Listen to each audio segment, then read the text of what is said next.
Welcome to this journey through time, friends. Imagine sitting by a soft campfire, with the crackling wood and the scent of damp earth wrapping around us, as I share a story that has lingered for millennia. Today, we plunge into the mystery of the Great Wall of China, that winding serpent of stone snaking across mountains and deserts, erected not merely with rocks and soil, but with the blood and bones of untold souls. Why was the Great Wall built with blood and bones? It's a question that draws us into a realm of ambitious emperors, savage invaders, and human sacrifices whose echoes still whisper through the ages. Relax, close your eyes if you'd like, and let me lead you through this immersive, soothing narrative ideal for unwinding from the day's chaos and drifting gently into history's embrace. If this introduction has already drawn you in, remember to subscribe to the channel so you won't miss more tales like this one. Each subscription adds another brick to our shared wall of knowledge. Now, let's begin at the very dawn, back in the early mists of ancient China, where disorder ruled and borders were mere smudges in the sand. Picture the year 221 before Christ, during the Qin dynasty.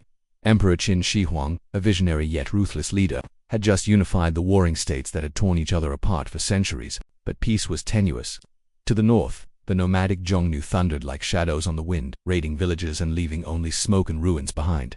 Qin Shi Huang resolved that he needed an unbreakable shield, a wall to divide civilization from barbarism, and so, the vision to link existing fortifications into one colossal barrier was born. In the swirling mists of ancient China, long before the empires we know today took shape, chaos reigned supreme.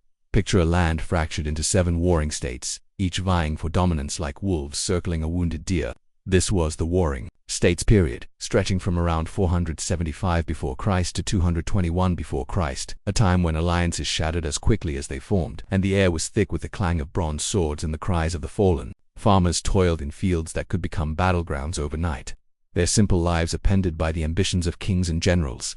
Imagine a humble peasant named Li Wei, rising at dawn to the sound of distant war drums echoing across the Yellow River Valley. He would glance northward, where the horizon blurred into endless steppes, knowing that raiders could descend at any moment, stealing crops, livestock, and even loved ones. This era was marked by relentless conflict, where states like Qin, Chu, and Qi poured resources into armies that grew ever larger and more sophisticated. Philosophers wandered the courts, offering wisdom from texts like Sun Tzu's Art of War, advising on strategies that turned battles into calculated dances of death. But for the common folk it was a nightmare of conscription and famine. Villages burned under the torch of invaders, and refugees streamed along dusty roads, their faces etched with despair. The air carried the acrid scent of charred wood and unburied bodies, while rivers ran red with the blood of thousands. Winters were especially harsh. Snow blanketed the land, freezing soldiers in their armor and turning sieges into prolonged tortures where starvation claimed more lives than steel ever could. Amid this turmoil, the concept of unity seemed like a fragile whisper against the roar of war. Yet, in the state of Qin, a transformation was brewing. The rulers there embraced legalism, a harsh doctrine that prized order through punishment and reward, molding society into a machine of efficiency. They reformed agriculture, standardizing measures to fill granaries, and built irrigation systems that snaked through parched lands like lifelines, ensuring bountiful harvests even in lean years. But progress demanded blood. Dissenters were executed publicly, their severed heads displayed on city gates as grim deterrents, while spies infiltrated neighboring courts, sowing seeds of betrayal. Let me paint a scene for you. A marketplace in the ancient city of Shanyang, the Qin capital. Merchants haggle over silk bolts and pottery under bamboo awnings, the air alive with the chatter of dialects from across the states. But suddenly, horns blare, and armored guards march in, dragging a captured enemy scout.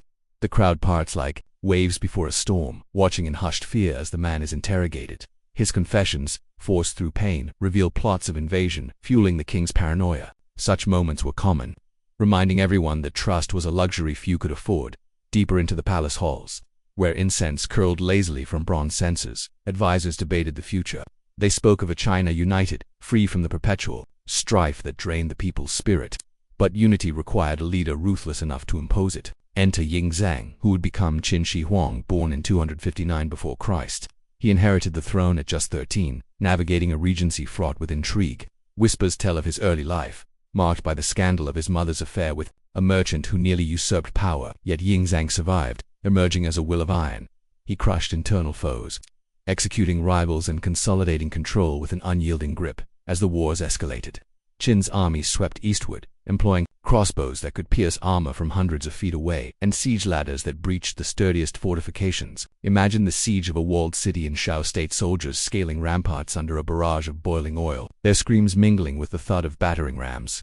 The defenders, desperate, poured pitch from cauldrons, setting the night ablaze. In a hellish glow, victory for Qin meant absorbing the defeated, but defeat meant annihilation. By 230 before Christ, the conquests rolled on, state by state falling like dominoes. Han Xiaowei caught in the midst of this personal tragedies unfolded. Take the tale of a young scholar named Chen, forced from his studies to join the front lines.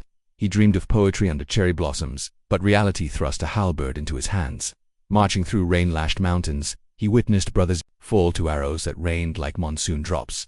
His letters home, carried by weary messengers, spoke of homesickness and the constant gnaw of doubt. Was this endless fighting truly for a greater China, or just the vanity of kings? Such stories humanize the chaos, reminding us that history is woven from individual threads of hope and heartbreak. The environmental scars were profound too. Battles ravaged landscapes, forests were stripped for weapons, leaving hillsides vulnerable. Two floods had swept away topsoil and villages alike. Rivers, diverted for canals, sometimes overflowed, drowning fields in muddy torrents.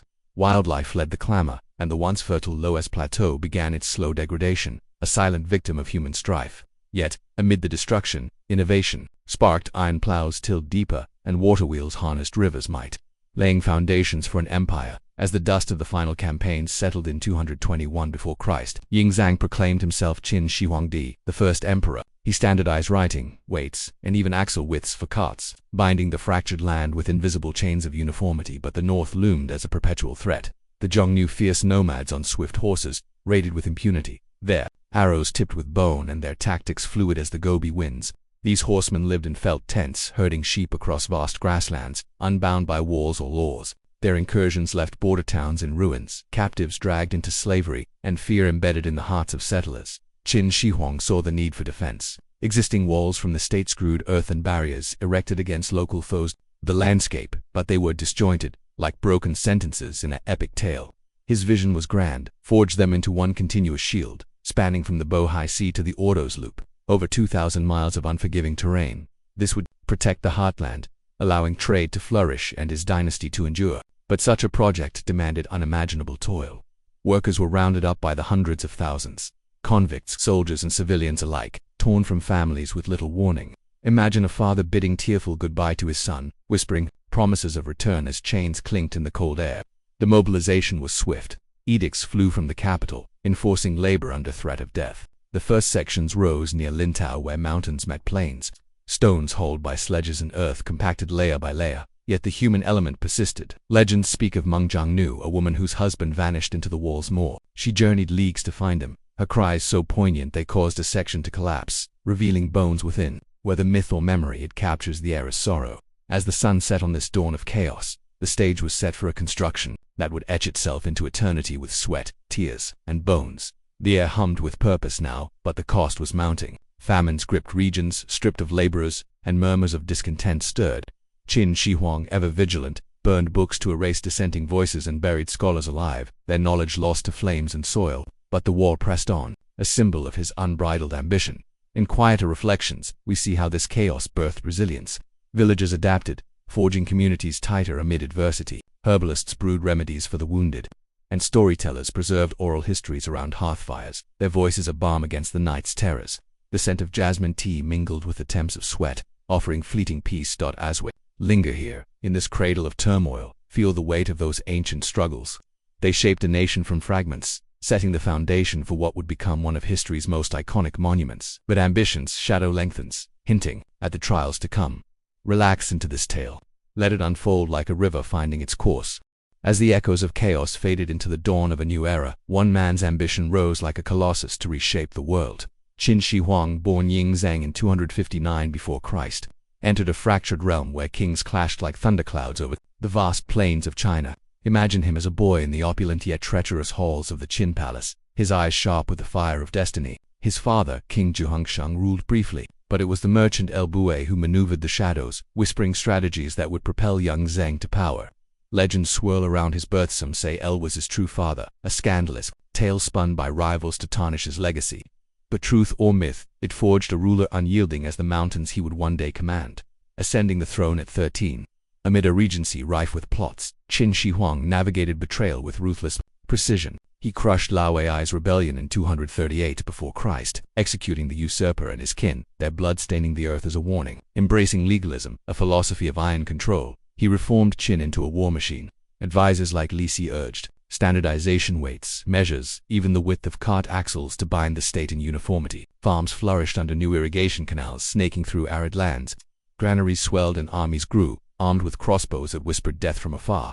But ambition demanded more. It craved unity. Picture the emperor in his throne room, maps unrolled like ancient scrolls, his finger tracing the fractured kingdoms. Han, Zhao, Wei, Kachu, Yan, Qi, each a thorn in his vision of a singular China. His campaigns began in 230 before Christ, swift as a falcon's dive. Han fell first, its king surrendering without a siege. Then Zhao, where battles raged through snow-swept valleys, soldiers freezing in their armor as arrows darkened the sky. Wei's walls crumbled under engineered floods, rivers diverted to drown defenses. Ka, vast and verdant, resisted fiercely. Its armies clashed in misty forests, the clash of bronze echoing like distant storms.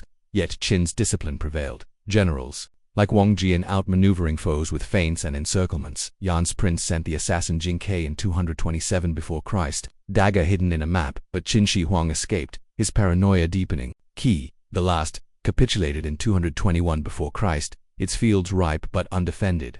With unification complete, he proclaimed himself Shi Huangdi, first emperor dreaming of a dynasty eternal as the stars. But shadows loomed northward, the nomadic raiders whose horses thundered across steppes, pillaging border towns to shield his empire. He envisioned a great barrier, linking scattered walls into an unbreakable chain.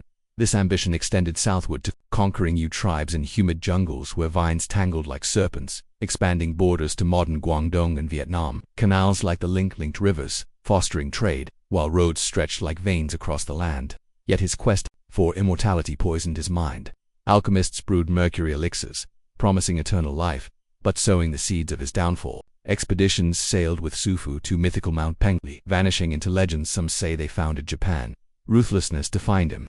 In 213 before Christ, books burned in great pyres, flames devouring Confucian texts that dared criticize his rule. Scholars buried alive 460 by some accounts for sorcery or dissent. Punishments were barbaric. Noses sliced, limbs severed, families executed to the third degree.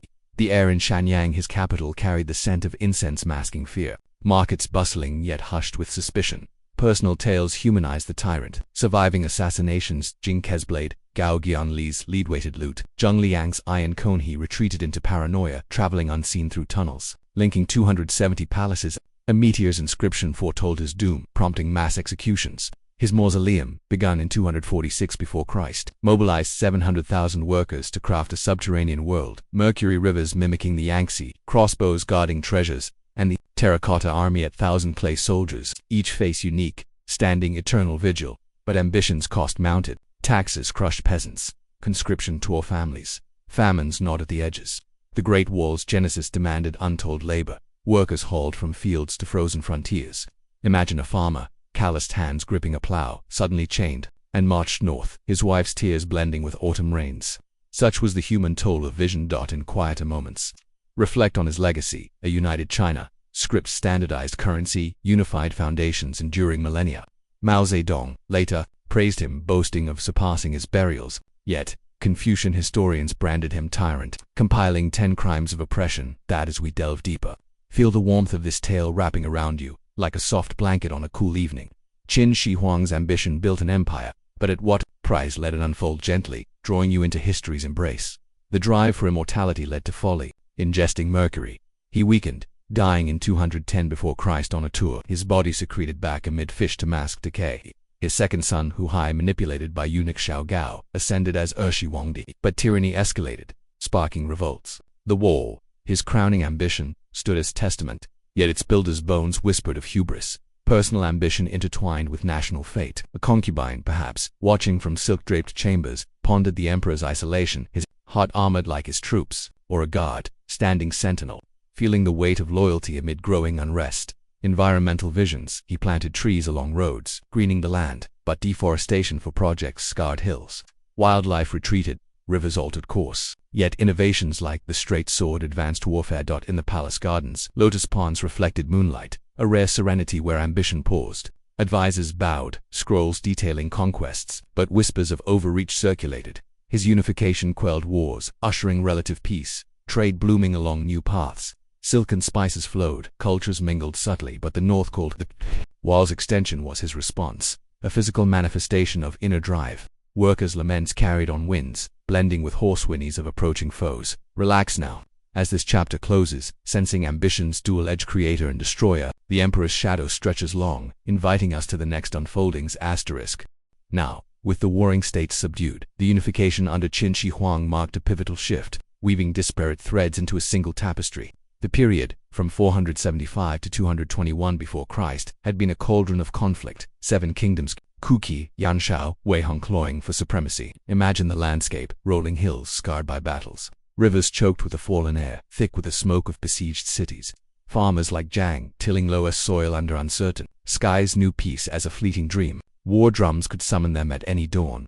Qin's ascent began with reforms under Shangyang in 356 before Christ. Legalism reshaped society, land privatized, merits rewarded, punishments swift, immigrants lured with marriage incentives bolstered, armies, iron plows, deepened furrows, yields soared. Other states lagged, mired in feudal traditions. Wei innovated first, centralizing in 445 before Christ. But Qin's aggression outpaced them. Battles defined the era. The partition of Jin in 453 before Christ birthed Han Shaowei, igniting fiercer rivalries. Qi's son Bin, in 354 before Christ, relieved Shao by besieging Wei's capital, drawing forces away, a strategy from Sun Tzu's Art of War. At Maling in 341 before Christ, ambushes decimated Wei, arrows raining like monsoon fury. Kush Wei's vast territories fell to Qin's cunning. In 223 before Christ, Wang Jian feigned retreat, luring Cat's army into a trap. Swords clashing amid bamboo groves. Zhao's King Wuling adopted nomadic cavalry in 307 before Christ, donning Hufu barbarian garb for mobility, but internal strife weakened them. Yan's failed assassination of Qin Shi Huang in 227 before Christ sealed their doom. Han surrendered in 230 before Christ, its walls breached without fanfare. Wei flooded in 225 before Christ, dikes broken to drown Daliang. Qi, isolated, capitulated. Last unifications, human impact was profound. Armies swelled to hundreds of thousands, infantry replacing chariots, crossbows piercing armor, casualties mounted, battles claimed tens of thousands, sieges starved cities, peasants conscripted, fields fallowed, famines gripped. Yet, innovation bloomed. 100 schools of thought. Confucianism preached harmony, Mohism universal love, Taoism natural flow. Legalism, however, triumphed in Qin. Post-unification, Qin Shi Huang abolished feudalism, relocating nobles to Xianyang under watchful eyes. Counties and commanderies replaced kingdoms, officials appointed on merit. Roads spanned 6,800 kilometers. Canals like Dujiangyan tamed floods, boosting agriculture. Scripts unified, ending dialect confusion. Coins rounded with square holes symbolized heaven and earth. But unity bred resentment. Heavy taxes funded projects. Corvate labor built walls and tombs. Rebellions simmered. Chen Sheng's uprising in 209 before Christ, sparked by delayed workers facing execution, ignited widespread revolt. Our kings and nobles born to their status, he cried, rallying peasants. Environmental toll. Forests stripped for weapons, soils eroded, wildlife fled. Yet, waterworks like Zhengguo Canal irrigated vast lands, sustaining growth. Personal stories illuminate, a scholar, ink-stained fingers clutching forbidden texts, fleeing book burnings, or a widow, mourning a husband lost in conquest, her lament echoing village hearths. This unification forged China but sowed collapse. The Qin dynasty lasted mere 15 years, crumbling under its weight. As we relax into this narrative, sense the rhythm of history conflict, yielding order, ambition, birthing legacy. Let it soothe like a gentle stream carrying us forward. The process was methodical, each conquest building on the last. After Han's fall, Qin's forces turned to Zhao, where the Battle of Changping in 260 before Christ saw 400,000 Zhao soldiers buried alive after surrender, a massacre that haunted generations. The ground, soaked in blood, seemed to weep underfoot, as survivors whispered of ghosts rising from mass graves. Wei's defeat involved ingenuity. Engineers redirected the Yellow River, flooding the capital and turning streets into watery tombs. Citizens clung to rooftops, cries drowned by rushing currents, a stark reminder of war's ingenuity and destruction. Ku's resistance was epic. Spanning modern Hunan and Hubei, its jungles hid guerrilla fighters, arrows tipped with poison from exotic vines, but Qin's superior logistics, supply lines stretching like arteries wore them down. Imagine a Shu warrior, sweat beading in humid air, ambushing a Qin convoy only to face relentless reinforcements. Yan's desperation peaked with Jing Ke's plot. Disguised as an envoy, he unrolled a map hiding a dagger, lunging at the emperor in a throne room tense with silk rustles and guarded breaths. Qin Shi Huang dodged, drawing his sword in a clash that echoed through history. The assassin's failure, accelerating Yan's demise. Qi, the Eastern powerhouse, relied on diplomacy, but isolation proved fatal. Its king yielded without battle, palaces emptying as Qin banners rose. A quiet end to thunderous wars. In the aftermath, standardization knit the empire. Axle widths matched ruts in roads, preventing sabotage. Weights ensured fair trade markets, buzzing with uniform coins clinking like promises of stability. Yet the human cost lingered. Families reunited in some cases, but many bore scars, limbs lost in battle, hearts broken by absence. A mother in a thatched hut, weaving by candlelight, might share tales of her son's heroism, his name etched in family scrolls. Innovation thrived. Amid order, the crossbow, with its trigger mechanism, revolutionized warfare, allowing peasants to fell armored knights. Agricultural tools evolved, sickles curving for efficiency, plows pulled by oxen churning richer soil. But dissent brewed. Confucians decried legalism's harshness, their texts smuggled in hidden compartments. One such scholar, evading patrols under starry nights, pondered a world where virtue ruled over fear. The unification also opened doors to culture. Artisans crafted jade by discs, symbols of heaven, while poets composed odes to the new era. Though many were lost to flames, environmentally the shift was mixed. War's end allowed reforestation in some areas, but massive projects like the wall demanded timber, stripping hills bare. Rivers, harnessed, brought life to deserts. Fish leaping in new channels. As borders solidified, the North's threat intensified, nomads eyeing the prosperous South. Qin Shi Huang's gaze turned there, unification's piece fragile as porcelain. In personal vignettes, consider a merchant traversing new roads, cartwheels humming steadily, trading silk for spices. His journeys safer yet taxed heavily. Or a child, born post-unification, listening to elders' war stories by the fire, flames dancing shadows that mimicked ancient battles. This era's close brought reflection from chaos to cohesion. At immense sacrifice, feel the calm settle, like dusk over unified plains. The legacy influenced dynasties ahead, Han building on Qin's foundations, softening edges with Confucianism. But Qin's unification was the forge, hammering states into empire, relaxed deeper now. As threads converge, unity's price was steep, but its fruits endure.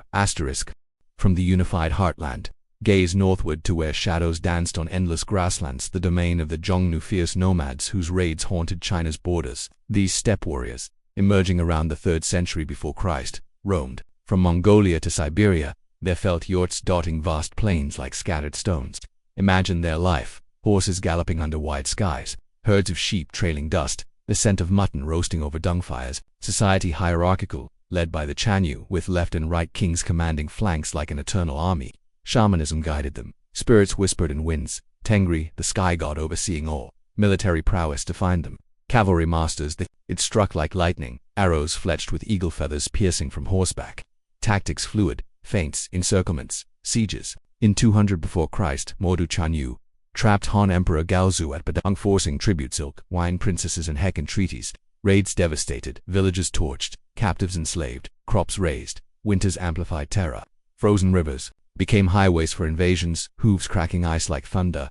During Qin, General Meng Tian drove them north in 215 before Christ, reclaiming Ordos, but retaliation came swift. Gungnu unified under Modu, who slew his father Tumen, forging a confederation rivaling empires. Invasions in 166 and 158 before Christ under Laoshang Chanyu ravaged Han lands. Horses thundering through passes, dust clouds signaling doom, the air filled with the acrid smoke of burning thatch, screams echoing across valleys as farmers fled, leaving behind the warmth of hearth fires now reduced to embers. Relations oscillated, peace via marriages, where Han princesses often commoners wed, Chanyu bearing hybrid heirs. Tribute flowed annual silk bales, rice but broke when Han strengthened. Emperor Wu's wars from 133 before Christ crushed him. Wei Qing and Huo Qubing's campaigns in 119 before Christ pushed Zhongnu beyond Gobi, capturing thousands. Battles unfolded in swirling sands, where mirages danced like ghosts, and the clash of iron met. Bone-tipped arrows in a symphony of chaos. This threat birthed the Great War. Qin Shi Huang's barrier aimed to halt raids, channeling nomads through gates. For control, Han extended it, watchtowers signaling with smoke by day, fire by night, yet walls weren't impenetrable. Bribes or breaches allowed passage. Imagine a sentry on a tower, a chill wind carrying the distant whinny of horses, his heart pounding, as beacons flared, alerting garrisons miles away. Society nomadic, women influential, managing camps while men raided, their bows as deft as any warriors. Elites, buried with treasures, gold plaques, textiles from afar and kurgans dotting the landscape. Genetics show diversity, blending ancestries from east and west. Diet hardy, fermented mare's milk, dried meats, no farms binding them to soil, allowing swift migrations with seasons turn. Historical accounts Sima Qian's records detail Modu's rise, patricide forging unity through blood oaths sworn under starry canopies. Han annals recount sieges, like Taiyuan in 200 before Christ, 320,000 horsemen encircling the besieged, rationing grains amid the stench of desperation.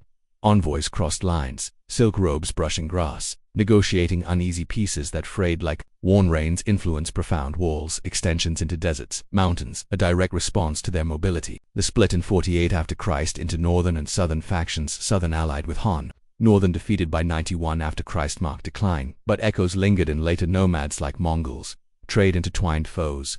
Silk roads began here, caravans braving raids for profit, camels laden with spices and jade.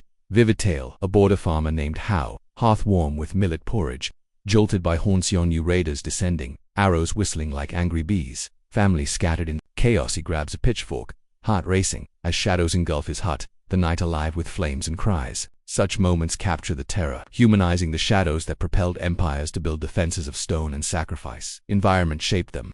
Vast steppes offered freedom but harshness, blizzards burying tents, summers scorching herds. They adapted, forging composite bows from horn and sinew, weapons curving like the horizon. Interactions with China evolved. Some Xiongnu defected, integrating into Han armies, their horsemanship turning tides in battles.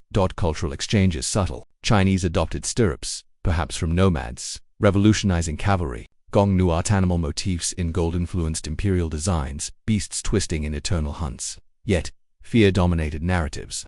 Chronicles painted them as barbarians, justifying wars that snaked like dragons across lands. In quieter reflections, consider a Xiongnu shaman, under a full moon, drumming rhythms that summoned ancestors, smoke from sacred herbs curling into visions of southern riches, or a captured princess, adapting to your life, her silk gown traded for furs, bridging worlds and whispered stories to children. The Xiongnu's legacy, catalysts for China's fortifications, their raids forging unity through adversity. As Han emperors gazed north, the wall became more than stone, a psychological shield against the unknown.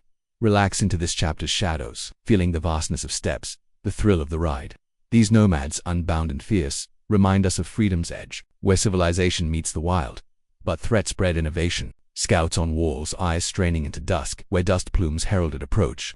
Defenses rose, but so did costs, lives woven into the barrier's fabric. Personal bonds formed amid enmity. A Han trader bartering at a truce market, sharing tea with a Xiongnu elder, laughter bridging languages over shared hardships. As horizons blur, sense the pull northward, where shadows shaped history's course. Let the narrative drift like grassland winds, soothing and evocative. The Xiongnu faded, but their spirit endured in tales told by firesides, embers glowing like distant beacons. In this dance of raid and response, empires grew resilient, walls standing as testaments to fear and fortitude. Breathe deeply now, as we close this glimpse into the North's enigmas, preparing for visions that turn threats into stone. Asterisk with northern threats looming like gathering storms. Qin Shi Huang's vision crystallized into something monumental, an unbreakable barrier to safeguard his fledgling empire. Envision him in 215 before Christ, seated in the grand halls of Xi'an, incense swirling lazily as scribes unrolled maps of the fractured north. Existing walls from the warring states, screwed earthen mounds and stone fragments erected against rival kingdoms, stood as isolated sentinels, mere whispers against the Gunyu's thundering hordes. But the emperor saw beyond them. He commanded General Meng Tian, a trusted commander with eyes like sharpened bronze, connect these disjointed defenses into one colossal shield. Stretching from the salty waves of Liaodong in the east to the rugged peaks of Lintou in the west, over 5,000 kilometers of unforgiving terrain. This wasn't just a wall, it was a declaration. A serpent of stone and soil that would divide civilization from the wild unknown. The purpose was layered like the earth. They would compact. Defense came first, halting the swift cavalry raids that left villages smoldering and families shattered. Imagine the Xiongnu arrows arcing over low barriers, but now repelled by heights towering up to 10 meters, wide enough for chariots to patrol. Then, control. funnel nomads through guarded passes, taxing trade and monitoring spies. Silk and spices could flow, but under imperial eyes. Symbolically, it proclaimed unity, a physical embodiment of the emperor's will, binding the newly forged China against external chaos. But then, ambition whispered of eternity. This barrier would outlast dynasties, a legacy etched into the land itself. Planning unfolded with legalist precision. Surveys dispatched engineers across diverse landscapes, steep mountain ridges where jagged rocks abounded, windswept plains favoring rammed earth, and arid deserts where sandstorms gnawed at resolve. They sketched designs on bamboos, averaging 6 meters high, with parapets for arches and drainage to withstand monsoons. Materials sourced locally, quarried stones hauled by oxen sledges, sticky rice mortar, lime blended with glutinous rice, soup binding bricks for resilience. Though in Qin's time, tamped earth layers formed the core, reinforced with reeds and gravel. Watchtowers punctuated every 200 meters, square bases rising like vigilant guardians, equipped for smoke signals by day and fire beacons by night, relaying warnings faster than any rider. Yet the vision demanded sacrifice from the start. Labor mobilization was ruthless. 300,000 soldiers under Meng Tian plus 500,000 civilians and convicts conscripted nationwide. Edicts thundered from the capital, able-bodied men torn from rice paddies and workshops, families bidding tearful farewells under willow trees heavy with morning dew. A young artisan named Zun, skilled in carving jade, found himself chained in a column marching north, his tools replaced by a tamping rod, dreams of palace commissions fading like mist. But then bonds formed. Shared gruel around campfires fostered unlikely friendships, stories exchanged in hushed tones to ease the ache of separation. Challenges mounted as the vision took shape. Terrain rebelled. In mountains, cliffs required bamboo scaffolding lashed with ropes, workers dangling like spiders on threads, hauling baskets of soil amid howling gusts. Rivers demanded bridges or diversions, floods threatening to wash away progress in a single rage. Weather was a merciless foe, scorching summers blistered skin, turning earth to dust that choked lungs, while winters froze fingers to tools. Snow blanketing sites in silent white tombs, supplies strained logistics, grain wagons creaked over rutted paths, water rationed in deserts where mirages taunted thirsty throats. But then, ingenuity prevailed. Pulley systems lifted boulders, and communal chants synchronized the pounding of earth, turning toil into a rhythmic pulse. The human stories weave through this grand design. Consider a surveyor, Wei, traversing Gobi sands on camelback, his robe whipping in hot winds, sketching alignments that hugged natural barriers, hills as ramparts, valleys as moats. He paused at oases, sipping from leather gourds, pondering how this wall would shield his distant children from raider shadows, or a convict, marked by tattoos of his crimes, finding redemption in the labor. His muscles hardening as he layered soil, whispering prayers to ancestors for forgiveness amid the clatter of mallets. This barrier evolved beyond Qin's era. Han dynasties, extending it to 10,000 kilometers, Ming adding brick facades and cannon ports. Myths debunked. It's not visible from the moon, a 19th century exaggeration, but from low orbit, faint lines trace its path like veins on ancient skin. Ecologically, it altered landscapes, blocking migrations of deer and wolves, yet creating habitats in its crevices for birds nesting in peace. Reflect gently on this vision's duality, a shield born of fear, yet fostering security that allowed arts to bloom in protected heartlands. Poets composed verses under lantern light, safe from northern winds. But then, the cost loomed. Lives poured into foundations, blood mingling with mortar in unspoken ways. That as we immerse in this chapter, feel the vastness of ambition, like standing atop a nascent tower, horizon stretching endlessly. The unbreakable barrier wasn't just stone, it was willpower manifest, a line drawn against chaos. But shadows of toil gather, hinting at the human price ahead. In personal echoes, a mother back home, weaving baskets by a flickering oil lamp, clutched a letter from her son at the frontier, words smudged with dirt but warm with hope. Such threads connect us across ages. The vision inspired awe even then. Envoys from distant lands marveled at sketches carrying tales of the emperor's might to foreign courts. But then, reality intruded. Raids tested early sections, arrows pinging off fresh walls, proving the need. Environmentally, the project reshaped. Rivers for transport, forests thinned for timber, yet some areas greened with planted barriers against erosion. Wildlife adapted, foxes scurrying along bases, eagles perching on towers. Relax now, as this unfolds slowly, like dawn creeping over the wall's crest. Qin Shi Huang's dream stood firm, but its foundations rested on fragile human backs. A god's first watch, stars wheeling above. The wall a silent companion, his thoughts drifting to family. The barrier a bridge between duty and longing. This vision, grand and unyielding, set the stage for construction's dawn. Let it soothe, evoking the quiet strength of stone under moonlight. But ambition's fire burned bright, propelling workers into the fray. Feel the anticipation build, gentle as a breeze through passes darting quieter musings. Ponder how one man's sight reshaped a nation, walls rising where none dared before. The unbreakable dream, forged in imperial halls, now awaited the earth's embrace. The wall's ambitious blueprint now demanded action, and so the construction began in earnest around 214 before Christ. Under the stern gaze of General Mengtian and his legions, picture the scene at dawn over the windswept Ordos plains, where the first rays of sun gilded the horizon like molten gold spilled from an imperial crucible. Workers assembled in vast columns, soldiers clad in leather armor, peasants in threadbare tunics, convicts shackled at the ankles with iron that clicked like somber bells. The air hummed with anticipation and dread, the scent of fresh earth mingling with the Thames of sweat as overseers barked orders, whips cracking like distant thunder to spur the reluctant. The initial sites were chosen, strategically, near Linto in the west, where mountains met fertile valleys, and eastward toward the yellow river bends, linking existing barriers from the old states. Wooden frames rose, first sturdy bamboo scaffolds lashed together with hemp ropes, forming molds for the rammed earth core. Baskets of soil, dug from nearby pits, were poured in layers, each pounded relentlessly with heavy mallets in a rhythmic cadence that echoed across the landscape like the heartbeat of the empire itself. Imagine the workers, backs bent and muscles straining, their chants synchronizing the blows. Heave, pound, heave, pound, turning loose dirt into solid walls, rising meter by meter, compact and unyielding as the emperor's will. Materials varied with the land's offerings. In hilly regions, quarried stones were hewn granite blocks hauled by teams of oxen on wooden sledges formed the outer facings, their jagged edges fitted like puzzle pieces born of toil. Sticky rice mortar, a clever brew of lime and glutinous rice soup, bound them in places, creating bonds that resisted earthquakes and time's erosion. But in the plains, earth dominated, layers of soil mixed with gravel and reeds for strength, tamped until they rang like stone underfoot. Watchtowers sprouted early, square bases of compacted dirt supporting upper levels with arrow slits, where sentries could scan the northern haze for dust plumes signaling Zhongnu approach. The pace was grueling, driven by quotas that brooked no delay. Shifts stretched from pre-dawn to dusk, with brief respites for watery gruel ladled from communal cauldrons, flavored faintly with millet and wild herbs foraged from the scrub. Camps mushroomed along the line clusters of tents, fashioned from oiled cloth, flickering with the glow of dung fires at night.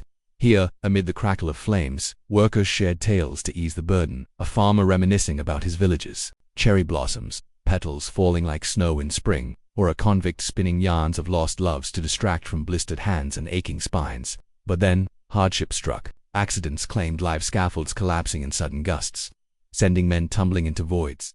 Their cries swallowed by the wind, our challenges emerged like hidden foes.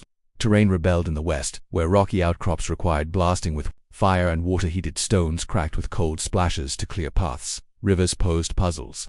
Temporary dams diverted flows, allowing foundations to set before waters returned, roaring like awakened dragons. Weather turned traitor, summer heat baked the earth hard, cracking unfinished sections, while autumn rains turned sites to mud slicks, wheels bogging down in quagmires, supplies strained distant lines, wagons groaning under loads of timber from southern forests, waterskins filled from sparse wells in arid stretches. Yet, ingenuity bloomed. Engineers devised pulley systems from bamboo and rope, lifting heavy loads with leveraged ease, and signal flags coordinated teams across vast distances. Human stories etched the first bricks with poignancy. Take Li Feng, a young soldier drafted from the south, his skin unused to northern chills. He arrived wide-eyed, assigned to tamping crews, where the repetitive thud became a meditation, dulling thoughts of home. One evening, by a campfire's warmth, he befriended an elder craftsman who taught him to carve simple talismans into stone symbols of longevity.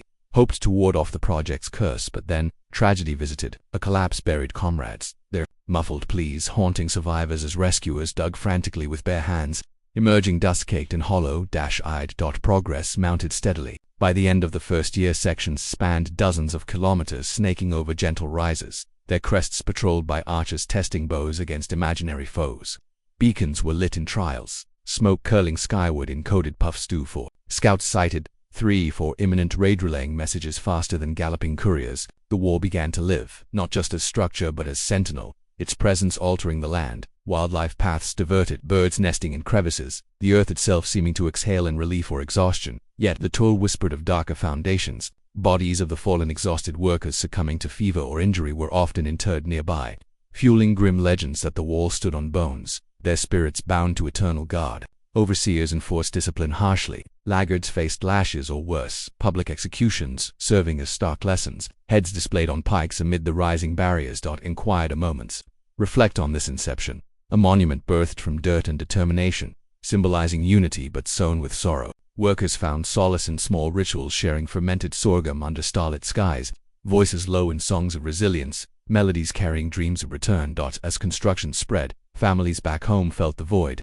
A wife in a distant village, tending fields alone, gazed north at sunsets, wondering if her husband's hand shaped those distant lines. Letters rare and carried by weary messengers brought fragments of news. The wall grows, like a dragon awakening. One might read, ink smudged with toil. Environmentally, the start reshaped surrounding spits, scarred hillsides, but planted grasses along bases prevented erosion, roots binding soil like invisible threads. Rivers, channeled for transport, sparkled with new purpose. Fish darting in clearer flows. Subscribe if you liked the video, and join us in building this story brick by brick. The first bricks laid foundations not just of earth but of legacy. Wall, though eroded, inspiring Han extensions that doubled its length, weaving through history like an unending tale. Personal vignettes linger. A child worker, barely teenaged, hauling waterskins, his laughter rare but bright, reminding elders of innocence amid grind. As dawn broke on new sections, the project pulsed with life, hammers ringing like bells tolling progress and pain. But ambition pushed onward, gaps closing like healing wounds, the barrier solidifying against northern whispers. Relax into this rhythm of creation, feeling the earth's pulse underfoot, the wall rising as a bridge between eras. In the camps, herbalists brewed teas from local roots, easing coughs from dust, a small mercy in vast endeavor. The start was humble, yet epic, first bricks heralding a wonder that would captivate millennia. Feel the warmth of this narrative, like sun on fresh-laid stone, inviting deeper immersion. As the first bricks settled into their earthen beds, the true human cost of the Great Wall began to reveal itself in the form of forced workers, innumerable souls conscripted into what many saw as living sacrifices to the emperor's grand design. Picture the mobilization in 214 before Christ, edicts rippling out from Shenyang like shockwaves, reaching every corner of the unified empire. Villages stirred at dawn to the sound of imperial heralds, their scrolls unfurled under flickering torchlight naming men for the northern frontier. A blacksmith named Cao, hammering iron in his modest forge, heard his name called. His hammer fell silent, the glow of embers reflecting the dread in his eyes as chains were fastened, tearing him from wife and child with promises of return that felt as hollow as the wind-swept steppes. Conscription was merciless, drawing from all strata, peasants from flooded rice paddies, scholars from quiet academies, convicts already marked by the empire's justice, and even soldiers redeployed from southern conquests. Estimates whisper of up to 1 million souls over the wall's lifespan, though in Qin's era alone, perhaps 400,000 to 700,000 were summoned, their lives appended in service to stone and soil. But then, the journey north became its own ordeal, spanning hundreds of kilometers, feet blistering on dusty roads, columns snaking through mountain passes where bandits lurked and rivers swelled with monsoon fury. Rations were sparse, dry biscuits and salted fish, water from contaminated streams that bred fevers in weary bodies. Arrival at the camps brought no respite. Tents clustered like weary nomads under vast skies, the air thick with the dust of excavation, and the moans of the exhausted. Overseers, loyal to Qin Shi Huang's legalist code, enforced quotas with iron rods and whips, their shouts piercing the dawn like arrows. Work began before sunrise, gangs divided into tampers, haulers, and masons, each role a cog in the relentless machine. A peasant like Cao might haul baskets of earth, back bowed under 50-kilogram loads, climbing ramps slick with sweat and mud, only to dump and repeat until muscles screamed. But then, breaks were fleeting, a sip from a shared gourd, a moment to wipe brows under the unrelenting sun. Whispers of home exchanged like precious silk. Conditions eroded spirits as surely as weather wore the walls. Summers scorched with heat reaching 40 degrees Celsius, skin cracking like parched clay, while winters plunged to minus 20 degrees. Frostbite claiming fingers and toes in silent agony. Diseases stalked the camps, dysentery from foul water, spreading like wildfire through crowded quarters. Typhus carried by lice and unwashed rags. Scurvy gnawing at gums from vitamin-scarce diets. Medical aid was rudimentary herbal poultices brewed by camp elders, prayers to ancestors under starry nights, but many succumbed. Bodies wrapped in coarse cloth and buried in shallow graves along the wall's base, their bones mingling with the foundations in grim literalism. The human sacrifices weren't always accidental. Punishments amplified the toll. Laggards faced mutilation, noses sliced or feet branded or execution. Heads mounted on pikes as deterrents, casting long shadows over laboring crews. Families suffered to edicts held kin accountable, executing relatives for desertions, turning escape into a curse on loved ones. But then, resilience flickered. Workers formed clandestine bonds, sharing smuggled rice or singing folk tunes around meager fires, melodies of lost fields and laughing children offering bomb against the grind. Personal tales illuminate the tragedy. Consider Maeve, a young widow conscripted unusually. Women sometimes filled gaps when men faltered, assigned to mixing mortar. Her hands raw from stirring lime and rice slurry. She had lost her husband to earlier wars, now toiling for a barrier that promised protection but demanded her all. One night, under a crescent moon, she confided in a fellow worker about her orphaned son back home, tended by aging grandparents. Their conversation, soft as rustling leaves, wove hope into despair. But then, an accident struck. A collapsing scaffold buried her companion, screams echoing as rescuers clawed at debris, emerging with dust-choked lungs and heavier hearts. The scale of sacrifice fueled legends of the wall as a devourer of lives. Bodies, too numerous for proper rites, were said to be incorporated into the structure, crushed bones mixed with earth for strength, a macabre mortar binding the empire's shield. While historians debate the literal truth, archaeological finds reveal mass graves near sites, skeletons bearing marks of overwork, fractured spines, worn joints, silent witnesses to the era's brutality. Estimates vary, but perhaps 1 in 3 workers perished. 400,000 souls in Chin's phase alone lost to exhaustion, injury or exposure, their blood seeping into the soil like unseen roots nourishing the barrier. Yet, amid the horror, sparks of humanity endured. Some overseers, moved by pity, allowed extra rations for the weak, or permitted festivals where workers danced to drumbeats, evoking village joys under foreign skies. Innovations eased burdens slightly, wheeled barrows for transport, woven mats for sleeping on frozen ground. But then, resentment simmered. Whispers of rebellion circulated in the dark, seeds that would sprout after the emperor's death, toppling the dynasty in waves of uprising. Environmentally, the workers' presence scarred the land. Camps deforested, hills for fuel, wastes polluted streams, but also adapted. Some planted windbreaks of poplars, their leaves whispering solace in breezes. Wildlife watched from afar. Foxes scavenging scraps, eagles circling overhead like omens. Subscribe if you like the video, and let's uncover more layers of this ancient saga together. The forced labor system's ripple reached far.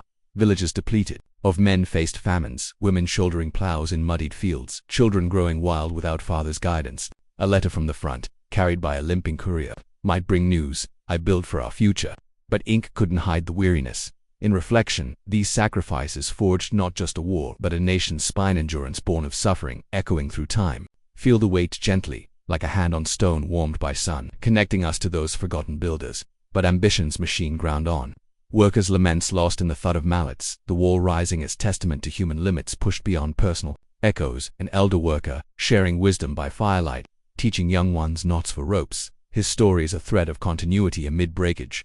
As camps grew, so did camaraderie, shared burdens, lightening loads, laughter rare but healing like rain on drought. The human element, raw and real, reminds us great wonders often rest on unseen shoulders. Relax deeper, sensing the pulse of those lives, their sacrifices weaving into history's fabric. In quieter nights, stars wheeled above, indifferent to the toil below, yet offering pinpoint lights of hope. The forced workers, pillars of the project, embodied its bloodied heart. Subscribe if you liked the video, and stay for the echoes that follow. As the wall's foundations deepened, whispers of darker tales began to weave through the camps and villages. Legends of blood etched into the very stones. Stories that transformed the barrier from mere structure to a haunted monument soaked in sorrow. Picture the flickering light of oil lamps in a worker's tent, where exhausted men gathered after dusk, their faces shadowed by fatigue, sharing folklore passed like fragile heirlooms. These myths, born from real anguish, spoke of the wall as a devourer, its mortar mixed not just with lime and rice, but with the lifeblood of the fallen, binding bricks with echoes of agony that still resonate through time. One of the most enduring legends is that of Meng Zhongnu, a tale so poignant it has endured for millennia, evolving from oral whispers to inscribed scrolls. In the days of Qin Shi Huang, a young bride named Meng lived in a quiet village nestled among willow groves, her life blooming like spring lotuses until her husband, Fan Ziliang, was conscripted for the wall. He vanished into the northern mists, chains clinking like farewell bells, leaving Meng with a heart heavy as unquarried stone. Months passed without word. Rumors trickled back of deaths from exhaustion, bodies buried hastily under the rising barrier. But then, driven by love's unyielding flame, Meng set out on a perilous journey, her feet tracing dusty roads through mountain passes and river fords, cloak whipping in autumn winds. Arriving at the frontier, she searched camps teeming with laborers, their eyes hollow from toil, but no trace of Fan emerged. Despair swelled like a storm. She climbed a section of the wall, gazing northward where grasslands blurred into infinity, and wept. Her cries, raw and piercing, echoed against the stones. Legends say they carried such grief that the heavens responded. A thunderous crack split the air. The wall trembled, a segment collapsing in a cascade of earth and rock, revealing skeletal remains entwined in the foundations. Among them, Meng recognized her husband's bones by a jade pendant she had gifted him, its green gleam, dulled by dirt but unmistakable. Blood seeped from the breach, symbolic of the lives poured into the project, staining the ground like imperial ink on a decree of doom. But then, rage ignited in Meng's soul. She cursed Qin Shi Huang, her voice rising like a tempest, accusing to him of building his empire on widows' tears and orphans' cries. God seized her, but the legend diverges here. Some say she threw herself into the sea, her spirit becoming a vengeful wave. Others whisper she transformed into a white crane, soaring eternally over the wall, her calls a lament for the lost. Whether truth or embellishment, the story captured the era's despair, spreading southward like wildfire, fueling discontent that simmered toward rebellion. Archaeological echoes lend credence. Mass graves near wall sites hold remains with signs of overwork, bones fractured from heavy loads, perhaps inspiring such myths. Other legends painted the stones themselves as vessels of blood. Workers murmured of crying walls, where during moonless nights, moisture beaded on surfaces not from dew but from spectral tears. Reddish hues glinting under torchlight. Tales told of overseers demanding sacrifices, convicts executed and their blood mixed into mortar for supernatural strength, ensuring the barrier withstood not just arrows but time's erosion. But then, practicality debunked parts. Sticky rice slurry provided the real bind, glutinous and resilient, yet folklore persisted, humanizing the abstract whole. Imagine a storyteller in a bordering, voice low and soothing over steaming tea, describing how the wall's curve followed rivers of veins, each brick a heartbeat still dot in vivid scenes. Consider the ritualistic burials, when a worker by falling stones or succumbing to fever, comrades whispered incantations, placing coins on eyes for the afterlife journey. But haste often meant shallow pits, bones later unearthed by winds, fueling ghost stories. One fable spoke of a vengeful spirit, a laborer named Huo, buried alive for theft of rations. His apparition wandered the parapets, skeletal hands pointing southward, warning of the emperor's hubris.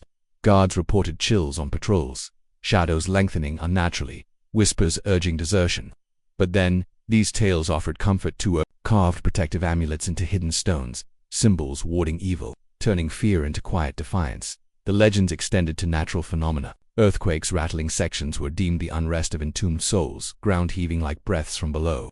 During construction, a blood moon omen prompted sacrifices, animals slaughtered, their essence daubed on foundations to appease gods. But then, science explains seismic activity along the wall's path.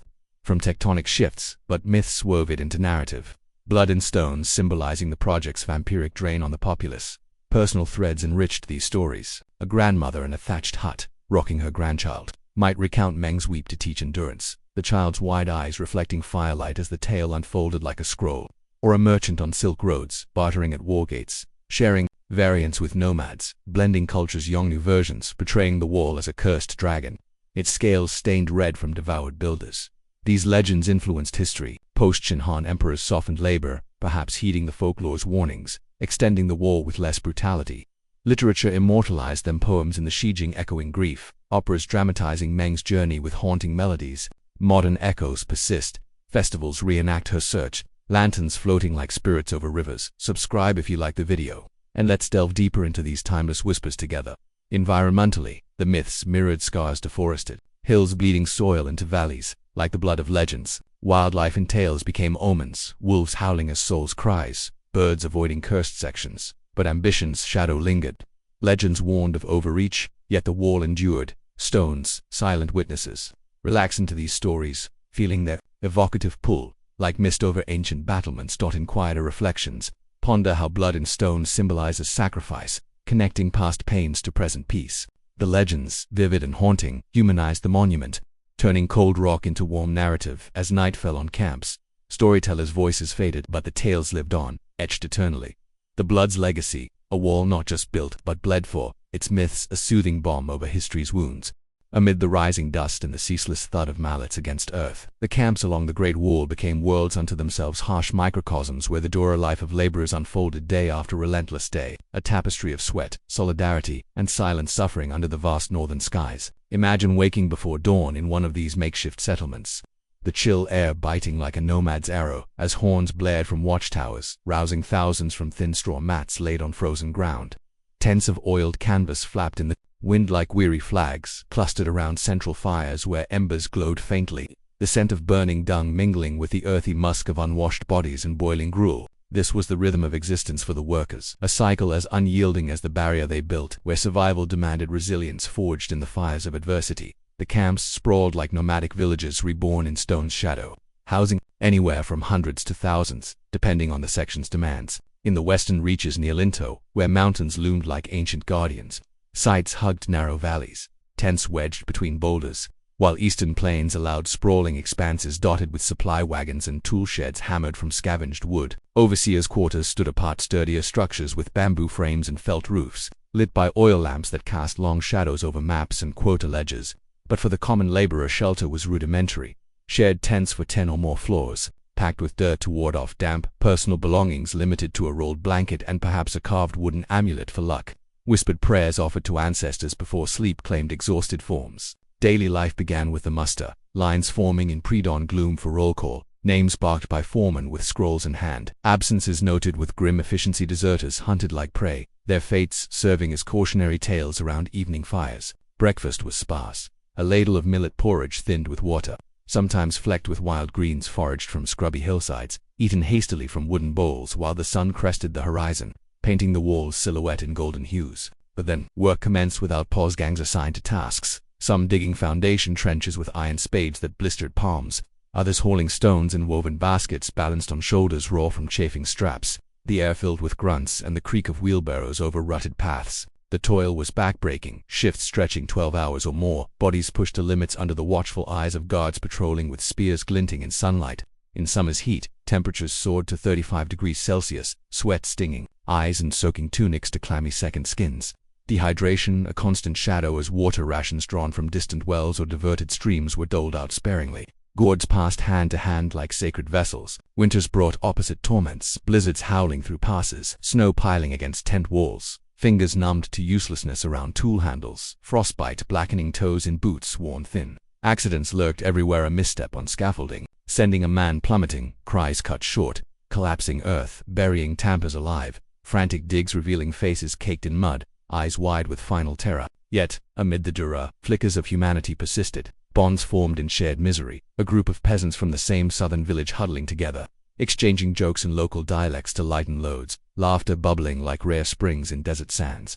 Elders assumed roles as unofficial healers, brewing teas from dried roots, licorice for coughs, ginger for warmth gathered during brief forays beyond camp perimeters.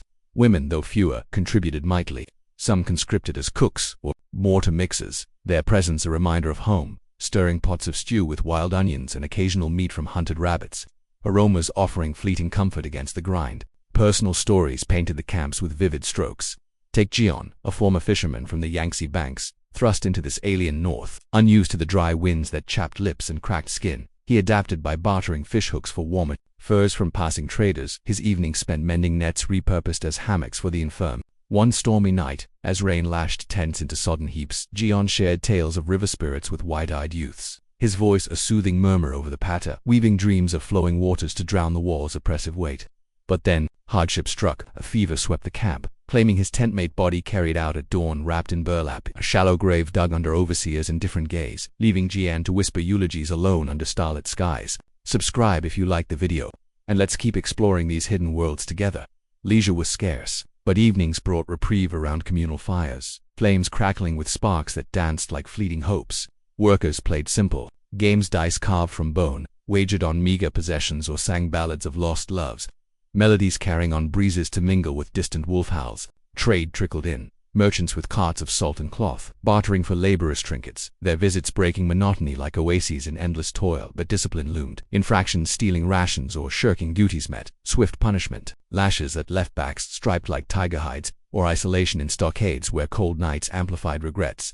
Environmentally, camps scarred the land, waste pits fouling streams, deforestation stripping hills for fuel. Yet some adapted, workers planting hardy shrubs to shield against sandstorms, roots binding soil as they bound their fates. Wildlife encroached curiously, foxes slinking for scraps, birds perching on tent poles, their songs a gentle counterpoint to human clamor. The Dura life bred resilience. forging spirits as tough as the wall itself. Rumors of home filtered in via couriers' harvests, bountiful or famines gripping, stirring homesickness that gnawed like hunger. A letter, rare treasure, might arrive, smudged and worn, words evoking village festivals or children's laughter, tears shed in private corners. As days blurred into months, the camps became crucibles, transforming individuals, soft scholars hardening into survivors, convicts finding purpose in collective effort. But whispers of discontent grew as cruelty fueling secret pacts, seeds of rebellion taking root like weeds in cracked earth. In reflection, this existence mirrored the wall's duality, a barrier of strength built on fragile lives, each day a stone laid with sweat's currency. Feel the campfire's warmth envelop you, the narrative unfolding like smoke curls, inviting solace in shared humanity. Yet, the grind continued, bodies aching but enduring, the camps pulsing with life's stubborn beat. Personal echoes, a young boy, son of a worker, sneaking games amid stacks, his innocence a light in shadows. The Dura life, raw and real, wove the wall's true story, one of endurance etched in every tent and tool. Even as the camps pulsed with the grim routine of labor, seeds of rebellion began to sprout like weeds, cracking through the compacted earth of the Great Wall itself, whispers of defiance that grew into outright uprisings, met with punishments so implacable they etched fear into the very soul of the empire. Picture the year 210 before Christ, tensions simmering like a pot over a low flame. As news of Qin Shi Huang's death rippled northward from his distant tour, the emperor, felled by his own quest for immortality through mercury elixirs, left a vacuum that his weak successor Hu Hai'er, Shi Huangdi, filled with even harsher tyranny. Manipulated by the eunuch Xiaogao workers, already bent under the weight of endless toil, heard rumors carried by weary couriers, the dynasty teetered, and perhaps the time had come to shatter their chains. The spark ignited with Chen Sheng and Wu Guang, two humble peasants conscripted for garrison duty but delayed by floods on their march north. Facing execution under Qin's draconian law, tardiness equaled treason. They rallied fellow draftees in a desperate bid for freedom. Are kings and nobles born superior, or can common men rise? Chen proclaimed under a stormy sky, his voice cutting through the rain like a blade. This uprising, in 209 before Christ, known as the Desexiang Rebellion, spread like wildfire across the depleted countryside. Peasants, stripped of sons and husbands for the war, joined in droves, arming themselves with farm tools, oars sharpened into spears, sickles glinting menacingly. Villages emptied, torches lit against the night, as rebels stormed local garrisons, freeing convicts and swelling their ranks to thousands. But then, the rebellion reached the wall's camps. Whispers infiltrated the tents. The emperor is dead. His ghost can't chain us forever. In remote sections near the Ordos Loop, workers downed tools, their tamping mallets turned to weapons, overseers overwhelmed in sudden frays. Imagine a camp, at dusk, fires crackling innocently, when a signal a low whistle mimicking a night bird unleashed chaos. Guards were disarmed, stocks of grain seized, and sections of unfinished wall sabotaged. Earth mounds crumbling back into pits as symbols of defiance. Rebels melted into the hills, harrying supply lines with ambushes, arrows whistling from shadows to fell imperial couriers. The uprising's slogan, "The first emperor is dead. The second will not last," echoed in songs hummed defiantly during marches, fueling a wave that toppled local officials and reclaimed swaths of the north. Yet the empire's response was swift and merciless, a hammer of legalist justice descending without pity. Xiaogao, pulling strings from Xianyang, dispatched generals like Zhang Han, who mobilized remaining forces including pardoned convicts from the wall to crush the insurgents. Punishments were spectacles of horror, designed to terrify. Captured rebels faced the 5 penalties: tattooing faces with marks of shame, noses sliced off in bloody rituals, feet amputated with dull blades amid screams that haunted witnesses, castration for the living, and finally, waist-chopping bodies severed in half, blood pooling like dark rivers on execution grounds. Families suffered too. The 3 clans' edict executed relatives to the 3rd degree, parents, siblings, children, eradicating bloodlines as if scorching earth to prevent REGROWTH. In one brutal episode, after recapturing a rebel-held town near the war, Zhang Han ordered 200,000 surrendered fighters buried alive in pits, their muffled pleas silenced by layers of soil, a mass grave that mirrored the wall's own foundations. But then, survivors scattered, joining other uprisings led by figures like Liu Bang and Xiang Yu, who would eventually topple the Qin. At the wall, crackdowns intensified. Spies infiltrated camps, rewarding informers with extra rations, while public floggings left backs raw and spirits broken. A worker suspected of seditious talk might be bound to a post, lashes counting out like tolling bells, 1,500 skin splitting under bamboo rods soaked in brine for extra sting. Personal tales humanized the turmoil. Consider Wei, a camp laborer who had lost a brother to exhaustion months prior. Hearing of Chen Sheng's revolt, he plotted with comrades, smuggling messages in hollowed bamboo. One moonlit night, they rose, overpowering a guard and fleeing into the steppes, hearts pounding with fleeting freedom. But pursuit came, relentless mounted troops, thundering across plains, arrows felling, stragglers captured. Wei endured interrogation, hot irons pressed to flesh, confessions wrung like water from stone, his punishment, drawn and quartered, limbs tied to chariots pulling in opposite directions, a gruesome display before assembled workers, bodies left as carrion for vultures circling overhead. The rebellion's ripple extended beyond the wall, igniting peasant revolts in the heartland where taxes and corvée labor had starved families. Women, left to tend fields alone, joined as messengers or spies, their disguises as beggars carrying coded news through checkpoints. But imperial reprisals targeted them. 2 villages razed, wells poisoned, leaving scorched earth and wailing orphans, yet defiance persisted. Hidden caches of weapons grew, and folk songs mocked the emperor as a mercury-mad tyrant. Lyrics passed in whispers like forbidden incense. Environmentally, uprisings scarred the landscape, sabotaged sections, eroded under rains, forests burned for signals, rivers choked with the fallen, wildlife fled the clamor, deer vanishing into deeper wilds, while crows feasted on unburied remains. Their cause a somber chorus. Subscribe if you like the video, and let's uncover how these flames of rebellion reshaped empires. The crackdowns, though severe, sowed the Qin's downfall. By 206 before Christ, Xiang Yu's forces sacked Xianyang, the palace flames lighting the night like a funeral pyre for the dynasty. Liu Bang emerged victorious, founding the Han, who softened laws but continued the war with less blood. In reflection, these rebellions and punishments highlight humanity's breaking point, oppression birthing resistance, like pressure forging diamonds or cracking stone. Feel the tension release gently, the narrative soothing like embers dying to ash. But the wall endured, its scars hidden in rebuilt layers, a silent witness to implacable eras. Personal echoes, a survivor's descendant, centuries later, tracing wall stones, pondering ancestors' defiance. The chapter closes on echoes of chains broken, yet at what cost? Relax into the history's flow, calm as a post-storm breeze. Even as the camps pulsed with the grim routine of labor, seeds of rebellion began to sprout like weeds.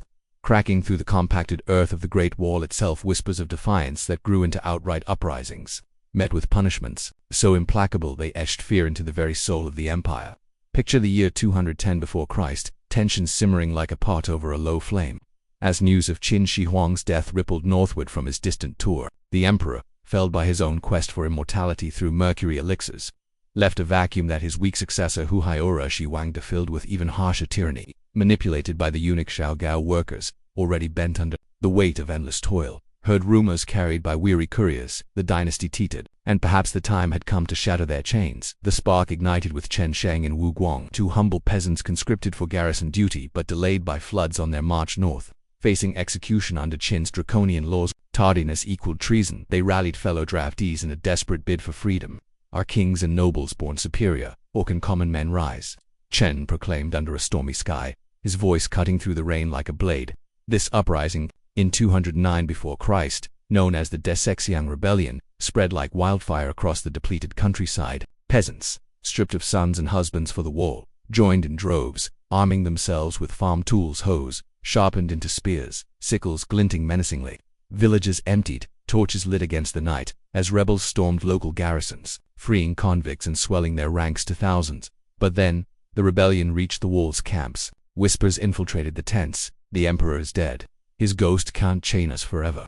In remote sections near the Ordo's loop, workers downed tools, their tamping mallets turned to weapons, overseers overwhelmed in sudden frays. Imagine a camp. At dusk, fires crackling innocently, when a signaler low whistle mimicking a night bird unleashed chaos.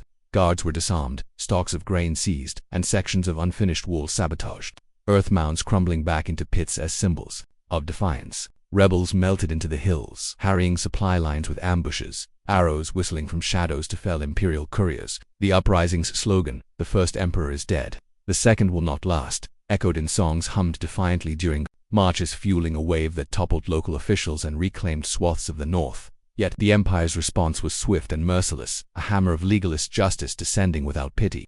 Xiao Gao, pulling strings from Shangyang, dispatched generals like Zheng Han who mobilized remaining forces including pardoned convicts from the wall to crush the insurgents. Punishments were spectacles of horror, designed to terrify. Captured rebels faced 5 penalties: tattooing faces with marks of shame, noses sliced off in bloody rituals, feet amputated with dull blades amid screams that haunted witnesses, castration for the living, and finally, waist-chopping bodies severed in half, blood pooling like dark rivers on execution grounds. Families suffered too. The three clans' edict executed relatives to the third-degree parents, siblings, children, eradicating bloodlines as if scorching earth to prevent REGROWTH. In one brutal episode, after recapturing a rebel-held town near the wall, Zhang Han ordered 200,000 surrendered fighters buried alive in pits, their muffled pleas silenced by layers of soil, a mass grave that mirrored the wall's own foundations. But then, survivors scattered, joining other uprisings led by figures like Liu Bang and Shang Yu, who would eventually topple the Qin.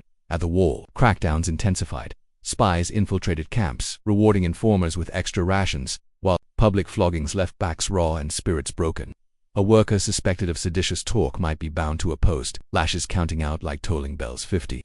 100 skins splitting under bamboo rods soaked in brine for extra sting. Personal tales humanized the turmoil. Consider Wei, a camp laborer who had lost a brother to exhaustion months prior. Hearing of Chen Shang's revolt, he plotted with comrades, smuggling messages in hollowed bamboo. One moonlit night, they rose, overpowering a guard and fleeing into the steppes, hearts pounding with fleeting freedom. But pursuit came relentless, mounted troops thundering across plains, arrows felling stragglers captured. Wei endured interrogation. Hot irons pressed to flesh, confessions wrung like water from stone, his punishment drawn and quartered. Limbs tied to chariots pulling in opposite directions. A gruesome display before assembled workers. Bodies left as carrion for vultures circling overhead.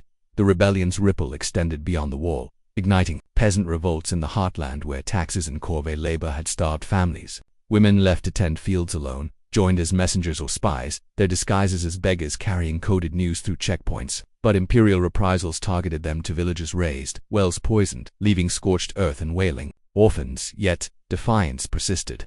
Hidden caches of weapons grew, and folk songs mocked the emperor as a mercury-mad tyrant. Lyrics passed in whispers like forbidden incense. Environmentally uprisings scarred the landscape, sabotaged sections, eroded under rains, forests burned for signals, rivers choked with the fallen. Wildlife fled the clamor, deer vanishing into deeper wilds, while crows feasted on unburied remains. Their cause a somber chorus. Subscribe if you like the video, and let's uncover how these flames of rebellion reshaped empires. The crackdowns, though severe, sowed the Qin's downfall. By 206 before Christ, Shang Yu's forces sacked Xiangyang, the palace flames lighting the night like a funeral pyre for the dynasty. Liu Bang emerged victorious, founding the Han, who softened laws but continued the war with less blood. In reflection, these rebellions and punishments highlight humanity's breaking point. Oppression, birthing resistance, like pressure forging diamonds or cracking stone. Feel the tension release gently. The narrative soothing like embers dying to ash. But the wall endured, its scars hidden in rebuilt layers, a silent witness to implacable errors. Personal echoes, a survivor's descendant, centuries later tracing wall stones, pondering ancestors' defiance. The chapter closes on echoes of chains broken, yet at what cost? Relax into the history's flow, calm as a post-storm breeze. As the echoes of rebellion faded under the empire's iron heel, the Great Wall's inexorable march continued, now snaking its way toward the formidable mountains that guarded China's western frontiers like ancient sentinels carved from the earth itself. Picture the year 213 before Christ, with General Meng Tian's forces pushing construction beyond the flat plains, where the land rose in jagged peaks, cliffs dropping sheer into misty valleys below. The extension was a necessity born of strategy. Seal off narrow passes where Zhongnu raiders could slip through like shadows at dusk, turning natural barriers into fortified strongholds. But then, ambition clashed with nature's unyielding might, transforming the project into a battle against gravity, rock, and the elements, where every meter gained demanded ingenuity and sacrifice from the weary laborers. The terrain shifted dramatically as crews advanced westward from the Ordos region, the ground hardening into rocky spines that pierced the sky, winds howling through gorges like mournful spirits. Engineers, scribbling plans on bamboo slips by lantern light, mapped routes that hugged ridgelines, avoiding deep chasms where foundations would crumble. Wooden scaffolds rose precariously, bamboo poles lashed with ropes of twisted hemp, swaying gently in breezes that could turn ferocious without warning. Workers, many still bearing scars from camp floggings, climbed these fragile webs like ants on a vine, hauling baskets of soil and stone up steep inclines, their breaths coming in ragged gasps amid thinning air at elevations reaching 1,500 meters. Challenges mounted like the peaks themselves. Rock slides thundered without prelude, boulders tumbling in cascades that buried men alive, their cries swallowed by the roar. Imagine a crew at midday, sun beating down mercilessly at 30 degrees Celsius, chiseling foundations into granite with iron tools that sparked against stone. Suddenly a crack echoes a loosened, slab breaks free, rolling downward, workers scattering like leaves in a gale. One, a young conscript named Liang from the humid south, grabs a comrade's hand just in time, pulling him from the path. hearts pounding as dust settles, revealing twisted scaffolds and broken limbs below. But then, work resumed. Overseers demanded repairs by nightfall, whips cracking to spur the shaken survivors. Turning fear into frantic action, materials posed their own trials in this rugged domain. Earth for ramming was scarce amid the stones, so crews quarried local rock, blasting with fire-heated cracks doused in cold water, shards flying like angry bees. Stones were shaped on site, hammers ringing in a symphony that echoed through valleys, calloused hands bleeding from rough edges. For mortar, the sticky rice mixture proved vital, binding irregular blocks into seamless curves that followed the mountain's contours. Walls undulating like a dragon's spine over crests and dips, watchtowers perched on summits, their bases anchored deep into bedrock, offering vistas of endless ridges where beacons could signal across vast distances. Smoke plumes curling lazily by day, flames dancing against starry nights. The human toll deepened here, isolation amplifying hardships. Camps clung to ledges, tents battered by gales that ripped stakes from ground. Workers huddling for warmth around meager fires fueled by sparse scrubwood, the scent of pine resin mingling with wilt. Supplies lagged. Wagons struggled up switchback paths carved hastily into slopes, wheels groaning under loads of grain and tools. Occasional avalanches blocking routes for days. Rations dwindled, millet thinned to soup, flavored with mountain herbs like wild garlic scavenged during brief respites, leading to scurvy that swelled gums and weakened limbs. Diseases thrived in the damp cold, coughs racking bodies in tents where mist seeped through canvas, fevers claiming the frail under moonlit peaks. Yet, amid the dura, bonds of camaraderie flourished like hardy alpine flowers pushing through cracks. Groups formed around shared origins, a cluster of southern farmers sharing tales of rice paddies under rainy skies, their laughter a soft counterpoint to wind's howl. An elder mason face weathered like the rocks he shaped, mentored youths in, not tying for scaffolds, his stories of home villages a soothing balm, voice low and rhythmic like a lullaby. But then, tragedy struck often. A fall from heights claimed lives, bodies retrieved with ropes, comrades whispering rites as they lowered the fallen into shallow graves etched into mountainsides, stones piled as markers against the vast indifference. Personal vignettes illuminated the extension's epic scale. Take Mei Ling, one of the rare women drafted after rebellions depleted male ranks, assigned to mixing mortar in a high camp overlooking a fog-shrouded valley. Her hands, once soft from weaving silk, now toughened by stirring vats, lime-burning, skin despite protective rags, she rose at dawn to the clang of tools, gazing eastward where her children waited in a distant hut. Letters undelivered due to blocked paths. One evening, as sunset painted peaks in crimson, she confided in a fellow worker about dreams of reunion, tears blending with mortar's paste. But then, a storm rolled in, lightning cracking like whips, rain turning slopes to muds, away a section, forcing all-night repairs under torchlight. Bodies slick and chilled, resolve hardening like the wall itself. The extension's progress, though slow, was monumental. Sections climbing to Yaman Pass, walls averaging 8 meters high with stairways hewn into rock for patrols. Innovations emerged, pulley systems rigged over cliffs, using counterweights of filled baskets to lift loads, easing burdens slightly. Environmentally, the work altered the mountains. Paths scarred slopes, but planted terraces prevented erosion, roots binding soil as workers bound their fates. Wildlife adapted, mountain goats leaping along unfinished ledges, eagles soaring overhead, their cries a wild melody over human clamor. Subscribe if you liked the video, and let's climb these historical heights together. As the mountains yielded, reluctantly, the wall grew stronger, a testament to endurance amid adversity. Sentries on new towers scanned horizons, arrows knocked against phantom raiders.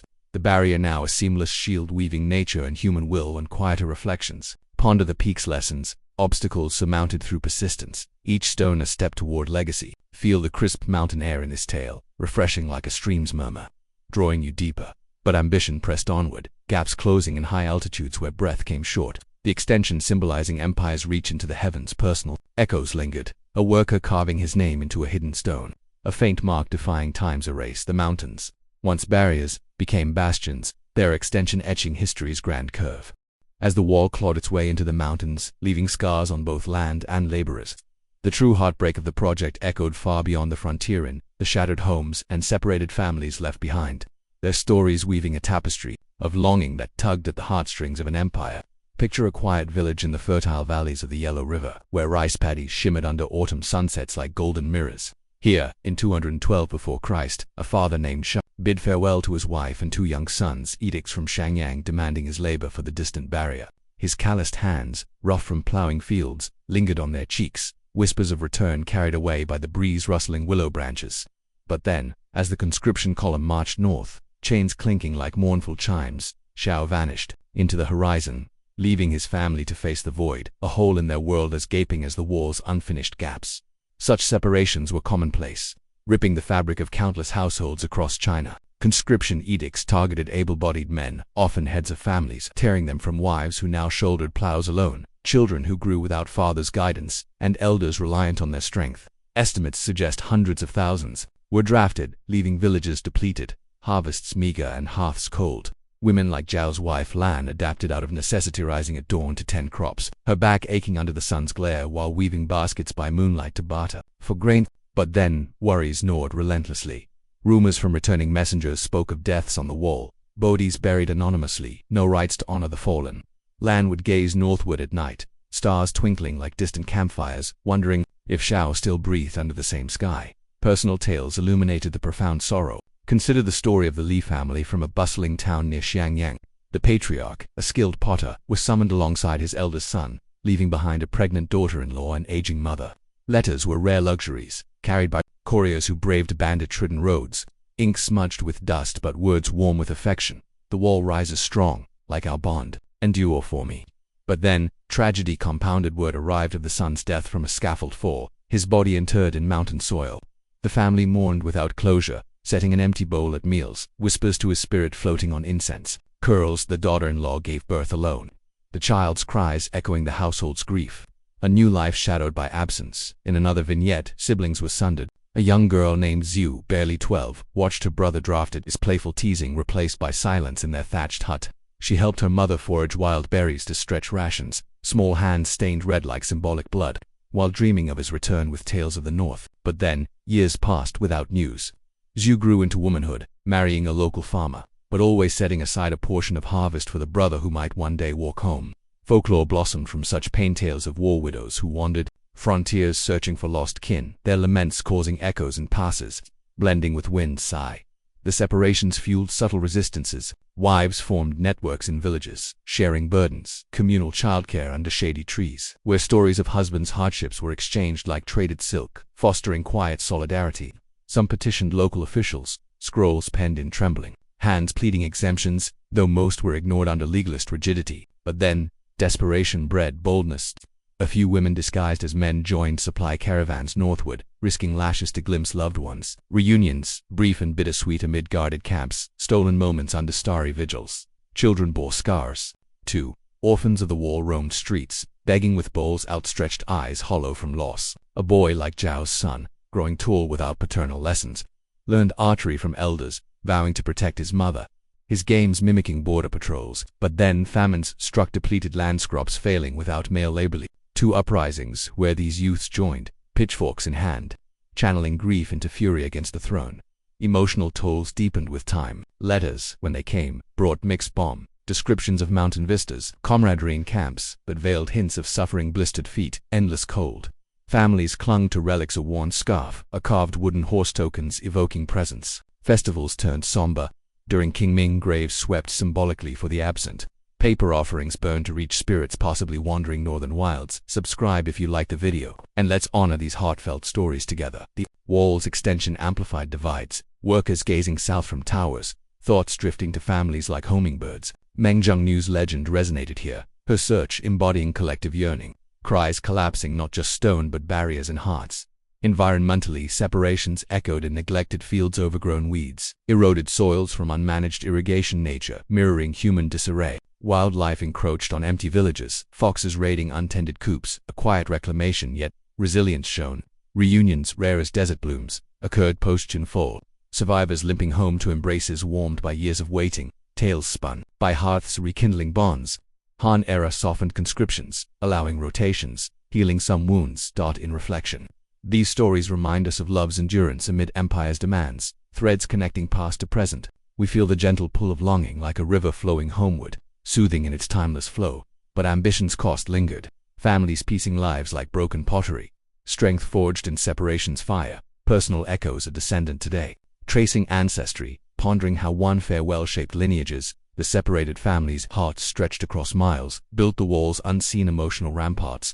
Behind the monumental scale of the Great Wall lay a tapestry of ancient engineering secrets, innovations born from necessity and ingenuity that turned raw earth and stone into an enduring marvel. Whispering tales of human cleverness amid the toil. Picture the engineers of Qin Shi Huang's era huddled over bamboo scrolls in dimly lit tents, their brushes dancing by candlelight as they sketched designs that harmonized with nature's whims. These were not mere builders but visionaries, drawing from centuries of warring states' fortifications, refining techniques that blended simplicity with sophistication to create a barrier as resilient as the empire it protected. The wall wasn't just stacked stones. It was a symphony of secrets, each layer hiding methods that defied time and invaders alike.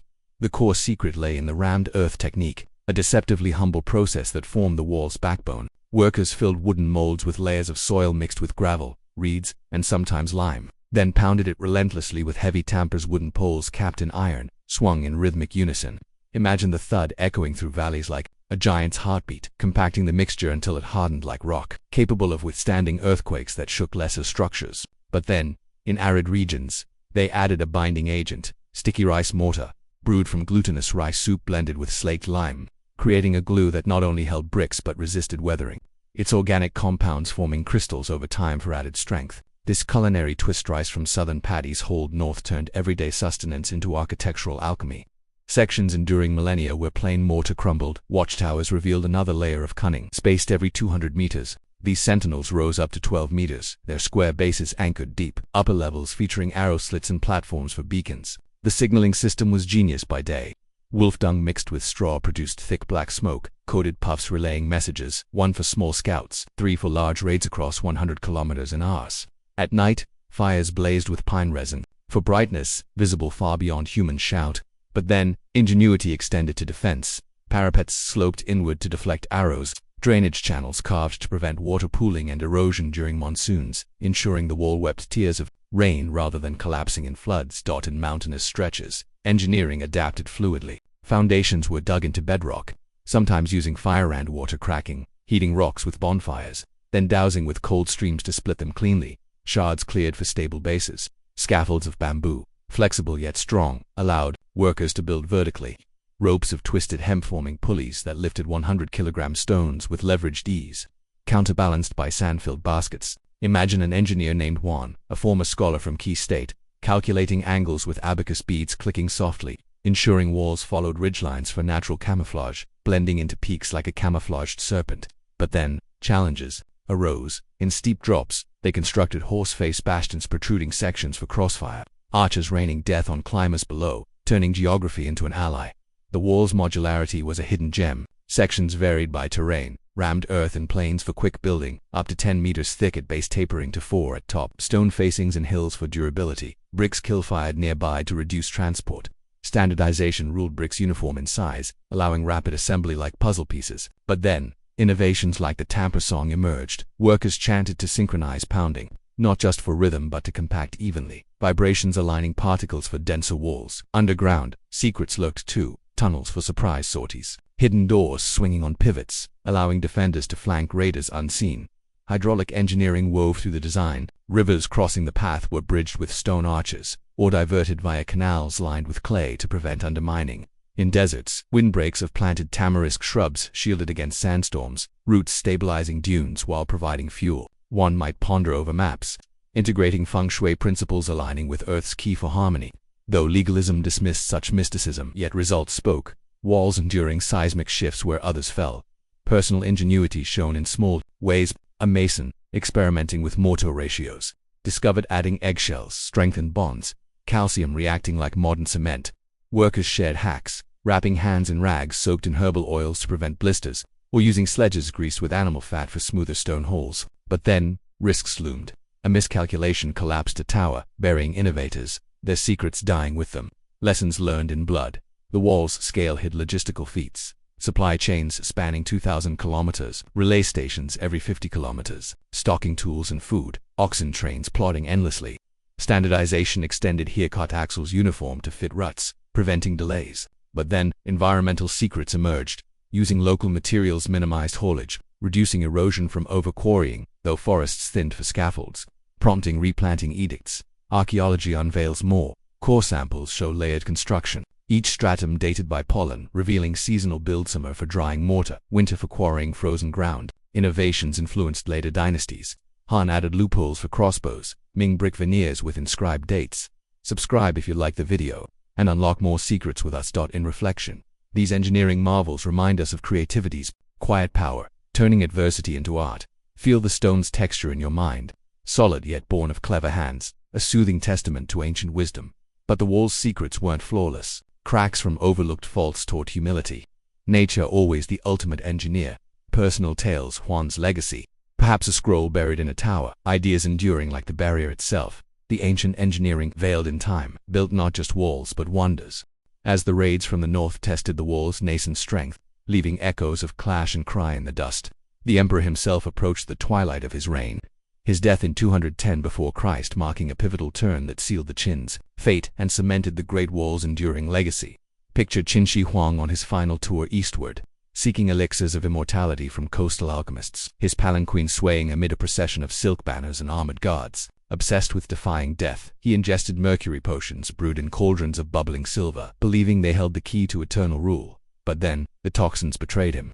His health withered like autumn leaves, skin yellowing, mind clouding with paranoia, until he collapsed in the sands of Shaku, breath failing under a relentless summer sun.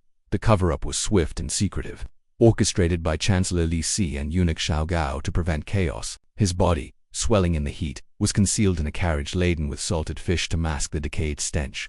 The procession rumbling back to Xianyang as if the emperor still lived, edicts issued in his name from behind curtained windows. Imagine the courtiers' hushed whispers, fear thick as incense smoke, knowing the dynasty hung by a thread. But then, intrigue deepened. Xiao Gao manipulated the succession, forging a will that named the weak-willed Hu Hai as Shi Huangdi, executing the rightful Fusu and loyal General Meng Tian who took poison in despair. His final thoughts, on the unfinished wall he had commanded. The emperor's death unleashed pent-up resentments, rebellions flaring like wildfires across the land. The wall's laborers among the first to rise, their tamping tools turned to arms in vengeance for years of toil. Chen Sheng's uprising, sparked mere months later, toppled garrisons near the frontier, sections of the barrier sabotaged in symbolic fury, earth walls breached, watchtowers torched under starry nights. But then, the Qin's collapse accelerated. By 206 before Christ, warlords Shang Yu and Liu Bang dismantled the empire. Shanyang's palaces sacked in flames that lit the horizon like a funeral pyre.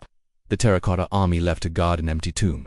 Qin Shi Huang's legacy, however, transcended his dynasty's brief flicker. The Great Wall, though incomplete under Qin's spanning perhaps 5,000 kilometers of rammed earth and stone, laid the blueprint for future fortifications, a serpent of defense that Han emperors extended to 10,000 kilometers, incorporating silk roads and beacon systems that whispered warnings across deserts.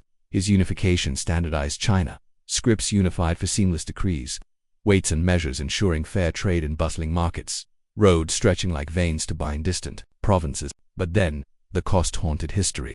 Confucian scholars branded him tyrant, their texts decrying the book burnings of 213 before Christ, where flames devoured wisdom, and the burial of 460 intellectuals alive, knowledge lost like sand through fingers. The mausoleum epitomized his grandeur and folly, a vast underground palace begun in his youth, mobilizing 700,000 workers to craft mercury rivers mimicking the Yangtze in yellow, crossbow traps guarding treasures, and the immortal terracotta army, 8,000 clay warriors, each face unique as living men, horses and chariots poised for eternal battle. Discovered in 1974, it reveals the era's artistry, bronze weapons untarnished, pigments fading from air's touch but whispers of the human price, laborers executed to keep secrets, their bones mingling with the emperor's hoard. In personal reflections, Qin Shi Huang emerges complex, a visionary who ended centuries of war, forging a nation from fragments, yet a paranoid ruler whose fear of death poisoned his reign. Legends paint him consulting magicians on mythical islands, dispatching Su Fu with 3,000 youths to seek immortality herbs.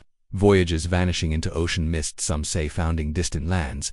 But then, his policies sowed downfall. Heavy taxes and corvée labor starved the people. Famines gripping villages where fields lay fallow. Resentment brewing like storm clouds. The wall's legacy evolved through dynasties. Han softened its brutality, using volunteers and extending westward to protect trade routes. Caravans laden with silk passing through gates like Yuguen, where winds carried scents of spices from afar. Sui and Ming rebuilt in brick, adding cannon ports against later threats. The structure snaking 21,000 kilometers in total, visible from space as a faint line, myth debunked but wonder intact.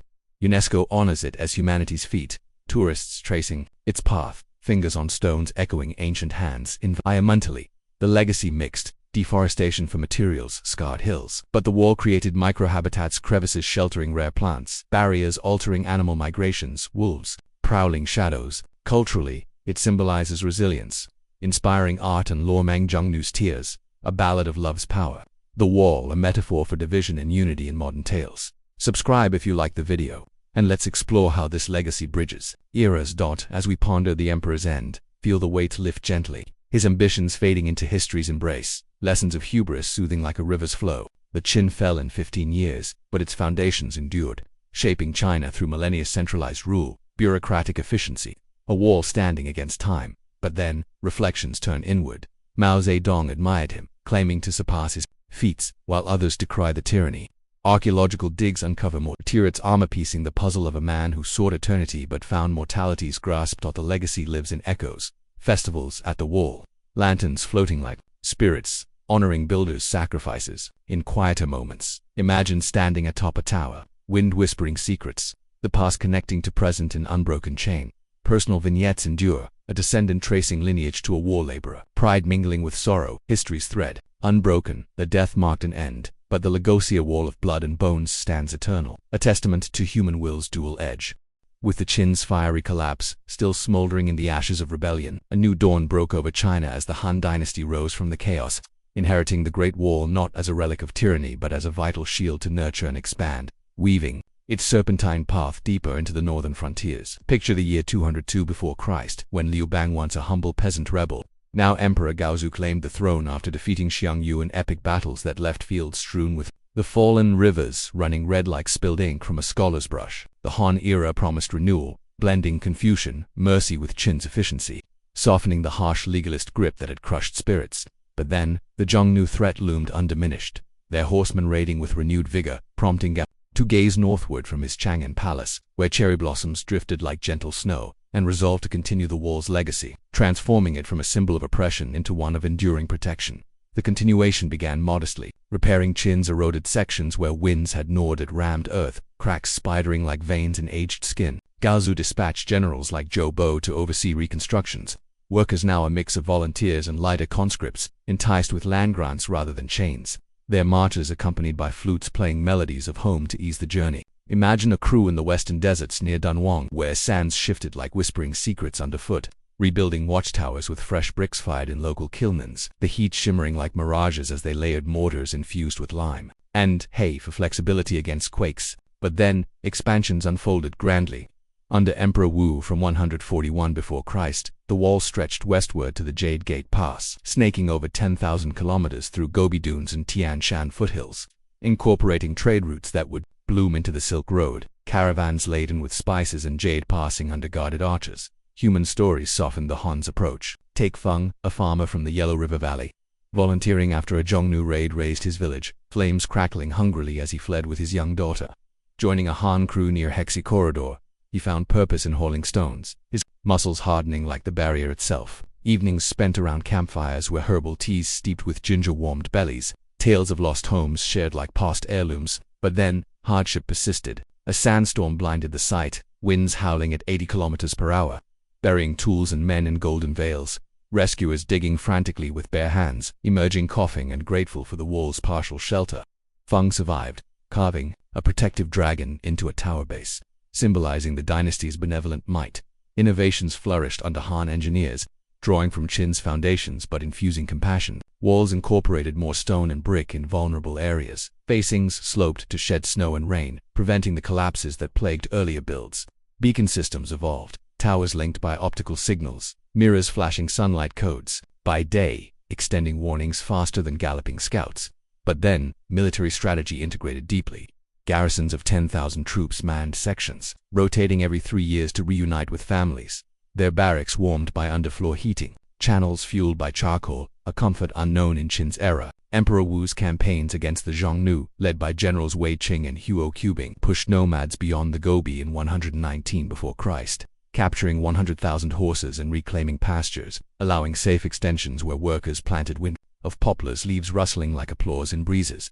The wall became a lifeline for trade and culture, At passes like Yemen, merchants exchanged silk for Roman glass. The air alive with camel bells and foreign tongues. Han guards taxing goods but fostering peace through Hekkan marriages. Princesses wed to Chanyu leaders, their unions bearing heirs, who bridged worlds but then conflicts fled. In 99 before Christ, Li Guangli's expedition faltered in Fergana Valley, heat and thirst claiming thousands, survivors returning to reinforce the wall with tales of distant oases inspiring extensions that hugged oasis chains like protective arms. Personal resilience shown in quieter moments. A widow named Hua, her husband lost to Qin's labors, joined Han supply trains as a cook, stirring pots of millet stew scented with scallions over open fires, her presence a maternal balm for homesick soldiers. One winter night, as snow blanketed the wall like a soft quilt, she comforted a young sentry shivering on watch, sharing stories of southern springs where lotuses bloomed pink against green pads, his tears freezing on cheeks but heart warmed by memory. But then, disease struck camps, plague spreading from rat-infested granaries forcing quarantines, herbalists brewing willow bark teas to ease fevers, the wall standing silent, witness to recoveries and losses alike. The Han's continuation humanized the project. Labor quotas eased, festivals allowed where workers danced to drumbeats, lanterns floating skyward like wishes for peace. Environmentally, extensions altered landscapes, canals diverted for irrigation, greened deserts, sustaining farms along the barrier, fish leaping in new channels, while wildlife corridors allowed migrations, deer bounding through designated gaps. Yet, costs lingered, taxes funded the sprawl. Peasants grumbling but acknowledging protection from raids that once stole harvests and lives. Subscribe if you like the video, and let's traverse these ancient paths together. As the Han flourished, for 4 centuries, the wall evolved into a cultural icon. Poets composing odes from its crests, verses carried on winds like migrating birds. Emperor Wen's reforms in 179 before Christ emphasized virtue, reducing corvée to foster loyalty. Workers returning home with tales that wove the barrier into folklore as a guardian dragon. But ambition's shadow persisted. Wu's wars drained treasuries, leading to internal strife, yet the wall endured, a legacy of continuity amid change. In reflection, feel the gentle expanse of Han's era, like walking endless battlements under a full moon. The past's lessons soothing as a lullaby. The dynasty's fall in 220 after Christ's fragmented China, but the wall's continuations inspired its stones whispering of unity forged through perseverance. Personal echoes a Han soldier's descendant, pondering artifacts, sensing ancestors' vigilance in every preserved brick. The Han stewardship turned bloodied bones into a beacon of stability, the wall snaking eternally. Subscribe if you liked the video, and thank you for this chapter's journey. As the Qin's fiery collapse still smoldered in the ashes of rebellion, a new dawn broke over China as the Han dynasty rose from the chaos, inheriting the Great Wall not as a relic of tyranny but as a vital shield to nurture and expand, weaving its serpentine path deeper into the northern frontiers. Picture the year 202 before Christ, when Liu Bang, once a humble peasant rebel, now Emperor Gaozu, claimed the throne after defeating Shang Yu in epic battles that left fields strewn with the fallen, rivers running red like spilled ink from a scholar's brush. The Han era promised renewal, blending Confucian mercy with Qin's efficiency, softening the harsh legalist grip that had crushed spirits. But then, the Zhongnu threat loomed undiminished, their horsemen raiding with renewed vigor, prompting Gao to gaze northward from his Chang'an palace, where cherry blossoms drifted like gentle snow, and resolved to continue the wall's legacy, transforming it from a symbol of oppression into one of enduring protection. The continuation began modestly, repairing Qin's eroded sections where winds had gnawed at rammed earth, cracks spidering like veins in aged skin. Gaozu dispatched generals like Zhou Bo to oversee reconstructions, workers now a mix of volunteers and lighter conscripts, enticed with land grants rather than chains, their marches accompanied by flutes playing melodies of home to ease the journey. Imagine a crew in the western deserts near Dunhuang, where sands shifted like whispering secrets underfoot, rebuilding watchtowers with fresh bricks fired in local kilns, the heat shimmering like mirages as they layered mortar infused with lime and hay for flexibility against quakes. But then, expansions unfolded grandly.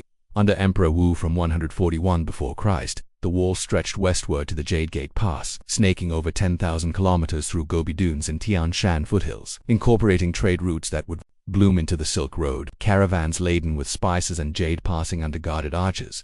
Human stories softened the Han's approach. Take Feng, a farmer from the Yellow River Valley, volunteering after a Zhongnu raid razed his village, flames crackling hungrily as he fled with his young daughter. Joining a Han crew near Hexi Corridor, he found purpose in hauling stones, his muscles hardening like the barrier itself. Evenings spent around campfires where herbal teas steeped with ginger warmed bellies. Tales of lost homes shared like past heirlooms. But then, hardship persisted. A sandstorm blinded the sight, winds howling at 80 kilometers per hour. Burying tools and men in golden veils, rescuers digging frantically with bare hands, emerging coughing and grateful for the wall's partial shelter. Feng survived, carving a protective dragon into a tower base, symbolizing the dynasty's benevolent might. Innovations flourished under Han engineers, drawing from Qin's foundations but infusing compassion. Walls incorporated more stone and brick in vulnerable areas. Facings sloped to shed snow and rain, preventing the collapses that plagued earlier builds. Beacon systems evolved, towers linked by optical signals, mirrors flashing sunlight codes, by day extending warnings faster than galloping scouts.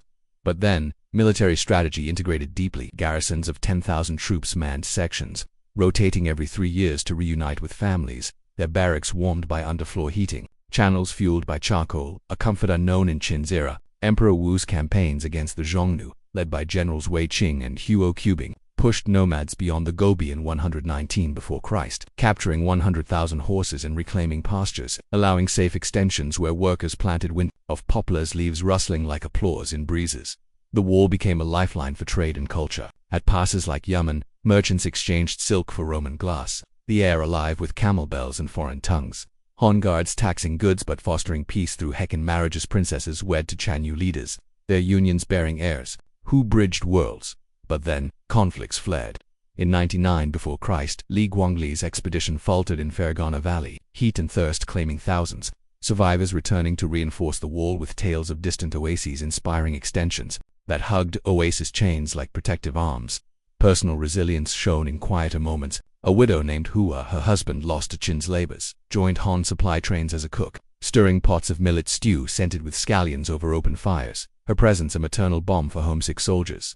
One winter night, as snow blanketed the wall like a soft quilt, she comforted a young sentry shivering on watch, sharing stories of southern springs where lotuses bloomed pink against green pads, his tears freezing on cheeks but heart warmed by memory. But then, disease struck camps, plague spreading from rat-infested granaries forcing quarantines, herbalists brewing willow bark teas to ease fevers, the wall standing silent witness to recoveries and losses alike. The Han's continuation humanized the project. Labor quotas eased, festivals allowed where workers danced to drumbeats, lanterns floating skyward like wishes for peace. Environmentally, extensions altered landscapes, canals diverted for irrigation, greened deserts, sustaining farms along the barrier, fish leaping in new channels, while wildlife corridors allowed migrations deer-bounding through designated gaps. Yet, costs lingered, taxes funded the sprawl, peasants grumbling but acknowledging protection from raids that once stole harvests and lives. Don't subscribe if you like the video. And let's traverse these ancient paths together as the Han flourished. For 4 centuries, the wall evolved into a cultural icon, poets composing odes from its crests, verses carried on winds like migrating birds. Emperor Wen's reforms in 179 before Christ emphasized virtue, reducing corvée to foster loyalty, workers returning home with tales that wove the barrier into folklore as a guardian dragon. But ambition's shadow persisted. Wu's wars drained treasuries, leading to internal strife, yet the wall endured, a legacy of continuity amid change. In reflection, feel the gentle expanse of Han's era, like walking endless battlements under a full moon, the past's lessons soothing as a lullaby. The dynasty's fall in 220 after Christ fragmented China, but the wall's continuations inspired reunification, its stones whispering of unity forged through perseverance, personal echoes a Han soldier's descendant, pondering artifacts, sensing ancestors' vigilance in every preserved brick. The Han's stewardship turned bloodied bones into a beacon of stability. The wall snaking eternally. Subscribe if you liked the video, and thank you for this chapter's journey. With the Han dynasty's steady hand guiding the Great Wall's growth, a new breed of protectors emerged along its vast expanse, the guardians of the frontier, soldiers who stood as eternal sentinels against the restless north, their lives woven into the stone-like threads in an unending tapestry. Picture the year 100 before Christ, under Emperor Wu's reign, where the wall stretched like a vigilant dragon across deserts and mountains. These men, drawn from farms and cities, were the empire's living shield, manning watchtowers and garrisons with unyielding duty. They weren't mere warriors but eternal watchers, their vigilance echoing the immortality Qin Shi Huang had sought, now embodied in flesh and resolve rather than clay. Relax into their world, where the wind carried whispers of home, and let this tale unfold gently, like dawn creeping over battlements. Life as a frontier guardian began with conscription or volunteer calls, edicts spreading from Chang'an like ripples in a pond. A young man named Kai from a wheat field in the Wei Valley bid farewell to his betrothed under blooming peach trees, her tears glistening like morning dew. He marched north with cohorts, armor clinking softly, arriving at a garrison near Geogwen where the wall met endless sands. But then, training forged them. Drills at sunrise. Crossbows drawn against imaginary foes, swords flashing in synchronized arcs, muscles aching but spirits steeled by camaraderie around barley stew pots scented with cumin from distant trades. Duties pulsed with the day's rhythm. Sentries climbed towers at shift start, eyes scanning horizons where dust plumes might signal Zhongnu approach. Kai stood atop his post, the sun warming stone underfoot, wind tugging at his tunic as he lit beacon smoke by day in coated puffs, fire by night crackling with pine logs for alerts racing along the line. Patrols roamed parapets, boots thudding on rammed earth, checking for cracks or sabotage, while garrisons maintained supplies. Granaries stocked with rice hauled from south wells dug deep into arid ground. But then, nights brought solitude. Under starry canopies, guardians shared watches, whispers of family blending with owl hoots. Loneliness, gnawing like the cold that seeped through wool cloaks. Raids tested their mettle eternally. In 120 before Christ, Gongnu horsemen thundered toward a hexy section, arrows whistling like angry wasps. Kai's unit rallied, horns blaring as they manned slits, crossbows thwacking bolts that felled riders mid-charge, horses tumbling in chaos. But then, close quarters erupted, nomads scaling with grapples, swords clashing in moonlight, blood-staining stones as defenders pushed back, victory tasting of sweat and iron. Wounded comrades groaned in barracks, herbal poultices applied by medics brewing willow tea, scars becoming badges of eternal guardianship. The eternal aspect extended beyond life. Many served decades, rotations allowing brief homecomings. But some perished young, buried near the wall in simple mounds, spirits believed to linger as protectors. This mirrored Qin Shi Huang's terracotta army, unearthed guardians in his mausoleum 8,000, clay soldiers, faces etched with individual resolve, armored eternally to defend in the afterlife. Han soldiers drew inspiration, carving amulets mimicking those figures, whispering prayers to ancestors for strength, blending mortal duty with immortal legacy. Personal bonds humanized the frontier. Kai befriended a veteran, Lao, whose tales by firelight evoked southern rains pattering on bamboo roofs, easing isolation. Lao taught archery tricks, breathing steady. Arrow as extension of will while sharing fermented mare's milk traded from subdued nomads. But then, tragedy visited. A skirmish claimed Lao, his body wrapped in silk, comrades mourning with incense sticks glowing like stars fallen to earth. Kai rode home, ink flowing with grief. He guarded us all. Now the wall holds his echo. Women played roles too, though rare wives in nearby settlements tending farms. Their presence a distant warmth, or spies in disguise relaying intel through passes. Children born in garrisons grew amid the wall's shadow, playing with toy beacons, dreaming of eternal watches. Subscribe if you like the video, and let's stand vigil with these guardians together. The Guardians' eternal watch fostered culture. Poets among them composed verses on bamboo slips, odes to moonlit patrols carried south on couriers' backs. Trade bloomed under their protection, Silk Road caravans safe from bandits.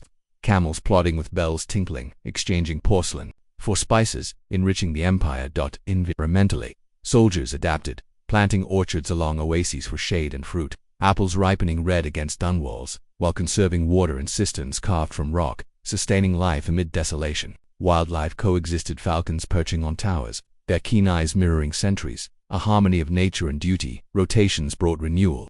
After 3 years, Kai returned home, the wall's imprint on his soul eternal, reuniting with his love under those same peach trees, now heavy with fruit. But many stayed, bound by oath, their lives in unending guard. In Han's later years, as the dynasty waned, guardians faced internal threats, eunuch intrigues, weakening frontiers, but their legacy persisted, inspiring Sui and Thames rebuilds that, while evolving yet eternal, reflect gently on these soldiers, flesh and blood immortals. Their watch a bridge between eras, soothing like a sentinel's quiet vigil under the stars. But ambition's core lingered. Eternal duty demanded sacrifice, hearts yearning for peace beyond the barrier. Personal echoes, a modern visitor at Bateling, feeling ghosts of guardians in the wind, connecting past vigils to present. The frontier's eternal soldiers stood firm, their story a timeless guard against oblivion. Subscribe if you liked the video, and thank you for sharing this eternal watch. As the Han Guardians stood their eternal watch along the wall's battlements, a subtler dance unfolded at its gates where commerce flowed like rivers through mountain passes, and spies slithered in shadows, turning the barrier into a porous veil of trade, intrigue, and human cunning.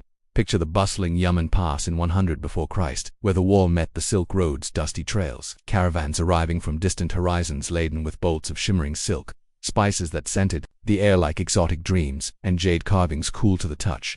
These doors weren't mere openings in stone, they were lifelines, allowing the empire to breathe the world's riches while guarding against the poison of betrayal. Relax into this world of barter and whispers, where fortunes were made and secrets stolen, and let the tale weave gently. Like A Merchant's Tale by Caravan Firelight, the gates, fortified with iron-bound doors and flanked by towering bastions, served as controlled choke points where Han officials in flowing robes inspected goods under the watchful eyes of archers above. Commerce thrived here, the wall's purpose evolving from pure defense to economic artery. Emperor Wu's expansions opened routes to the west, linking Chang'an's markets to Parthian bazaars and Roman forums. Silk exchanged for gold, horses, and glassware that gleamed like captured stars. Imagine a merchant named Liang, from Liang, bustling streets, guiding his camel train through Jiayugan Gate, the air alive with bells tinkling and voices haggling in tongues mixed like spices. Chinese, Sogdian, Persian. He unrolled silk scrolls dyed crimson, trading for sturdy Fergana steeds, their muscles rippling like waves, vital for Han cavalry against Zhongnu threats.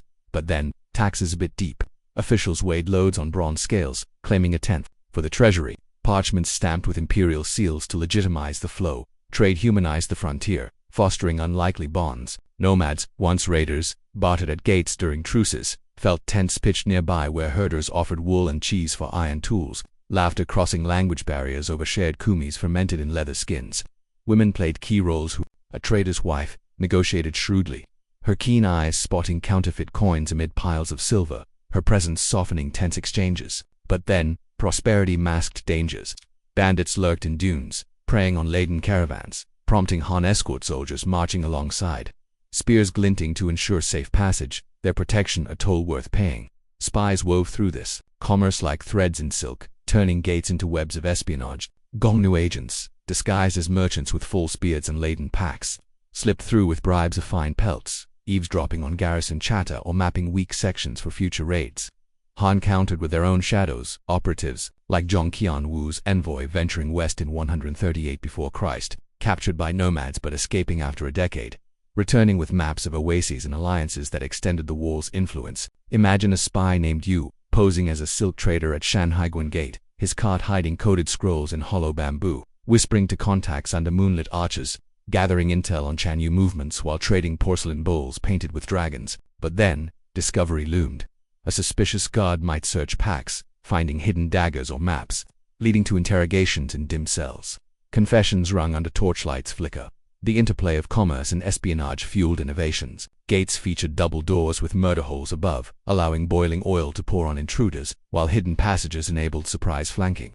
Trade posts evolved into towns, markets buzzing with stalls of exotic fruits, pomegranates bursting, Redan storytellers spinning yarns of distant lands, blending cultures like tea leaves in hot water. But then, betrayal stung. In 99 before Christ, a spy ring uncovered at Yemen led to executions, heads displayed on pikes as warnings, blood dripping like a grim toll on prosperity. Personal tales illuminated the gate's duality. Liang the merchant befriended a Han guard during a storm-delayed halt, sharing wine warmed over coals, exchanging stories of family. Liang's daughter back home, weaving the silk he sold. The guard revealed spy tactics, like marked coins, signaling agents, forging an alliance that saved Liang from a rigged ambush, arrows thwarted by timely alarm. But then, loss shadowed gain. Liang's partner vanished in a raid, goods scattered in sands, his lament echoing the wall's own divided purpose, connecting yet separating worlds. Subscribe if you like the video, and let's unlock more gates of history together. Economically, the doors enriched the empire. Silk roads brought Buddhism's gentle teachings, monks crossing with sutras tucked in robes, temples rising near garrisons where soldiers found solace in chants. Spices revolutionized cuisine, ginger warming winter broths, while espionage sharpened strategy, scouts adopting nomadic bows for longer range. Environmentally, trade altered landscapes, oases expanded with irrigation from wall canals, palms shading rest stops, but overgrazing by caravans eroded grasslands. Camels' hooves compacting soil like ancient tampers, wildlife adapted, foxes scavenging discarded scraps, birds nesting in gate crevices, their songs a melody over haggling voices. As Han waned, gates saw shifts. Wang Mang's interregnum in 9 after Christ disrupted flows, but restoration revived them, commerce enduring as spies faded into legends. The walls, doors, portals of opportunity and peril, symbolized life's balanced, open yet guarded. In reflection, feel the bustle calm like a market at dusk, stalls closing under fading light, the narrative soothing as a traded tale. Commerce and spies, twin currents through stone, humanized the barrier, turning defense into dialogue. But ambition's intrigue lingered, gates swinging on hinges of fate, inviting or barring as winds changed. Personal echoes, a descendant merchant, today, tracing Silk Road routes, sensing ancestors' barters in every artifact. The doors, alive with exchange and enigma, bridged empires eternally. Subscribe if you liked the video, and thank you for passing through this chapter's gates. As the gates of the Great Wall swung open to the whispers of trade and the shadows of spies, deeper myths began to burrow into its very foundations. Legends of buried bones that transformed the barrier from a mere structure into a haunted repository of souls, where the dead were said to lend their eternal strength to the living stones. Picture the flickering glow of campfires along the Han extensions in 50 before Christ, where weary guardians and workers huddled against the chill desert night, sharing tales passed down from Qin's brutal days. These stories weren't idle fancies. They sprang from the grim reality of countless deaths, bodies interred hastily beneath the wall, their remains woven into folklore as guardians forever bound to the earth they helped shape. Relax into these spectral whispers. Feel the cool sand underfoot and the stars wheeling above like silent witnesses, and let the narrative unfold gently, evoking the quiet unease of bones stirring beneath ancient paths. The legends often centered on the notion that the wall stood firm not just on rammed earth and stone, but on the skeletons of its builders. Their bones crushed into mortar or laid as unseen foundations to imbue the structure with unyielding resilience. One tale, echoed in Han chronicles like the Shi spoke of Qin overseers demanding human sacrifices during critical builds, convicts or exhausted laborers executed and entombed within sections prone to collapse, their blood seeping into the soil as a ritual to appease earth spirits angered by the intrusion. Imagine a crew in the mountainous west, pounding layers under a stormy sky, when an overseer selected a faltering worker, his blade flashing quick and merciless, the body folded into the fresh mound before tamping resumed, mallets thudding like funeral drums. But then, stability followed. The section held against quakes that felled nearby hills, fueling beliefs that the buried lent supernatural might bear unrest quelled by the wall's purpose. These myths humanized the unimaginable, turning anonymous graves into eternal stories. Take the legend of the Bone Whisperer, a Han soldier named Liao, stationed near the Ordo sloop, patrolling at midnight, the wind carrying moans like distant flutes. He claimed to hear voices from the stone's fanned pleas of buried comrades recounting their final days, backs broken under loads, lungs choked with dust. Liao, a former farmer with calloused hands still smelling of lower soil, confided in comrades around a crackling fire of dried tamarisk, flames dancing shadows on their faces. He spoke of a vision, skeletal fingers emerging from cracks during moon eclipses, pointing southward to forgotten families, urging remembrance. But then fear turned to reverence. Soldiers left offerings, rice grains, and incense sticks at suspected burial sites, believing the bones warded off raids, their spirits rising as misty figures to scatter. Nomad horses in panic. Another vivid legend drew from archaeological truths, mass graves unearthed near wall sites, skeletons huddled in pits with tools clutched in bony grips, inspiring tales of eternal laborers. In one story, during Emperor Wen's reforms around 170 before Christ, a reconstruction crew near Yeoman dug into an old Qin foundation, unearthing a tangle of bones gleaming white under the sun. The workers paused, hearts pounding, as an elder foreman recounted the curse, disturb the buried and the wall would crumble, releasing vengeful ghosts to haunt the living. But then, they reinterred them with rites paper money burned in pyres, chants invoking peace and the section held stronger, winds seeming to whisper gratitude rather than wrath. This blended fact with fancy. Excavations today reveal such graves, bones bearing fractures from overwork, silent testaments that fueled Han folklore where the dead were honored as unsung architects. Personal tragedies amplified these legends, connecting buried bones to living hearts. Consider Mei, a widow from a border village, her husband lost to Qin's labors years prior, his fate unknown until a traveler brought word of a collapse revealing skeletons in a fallen section.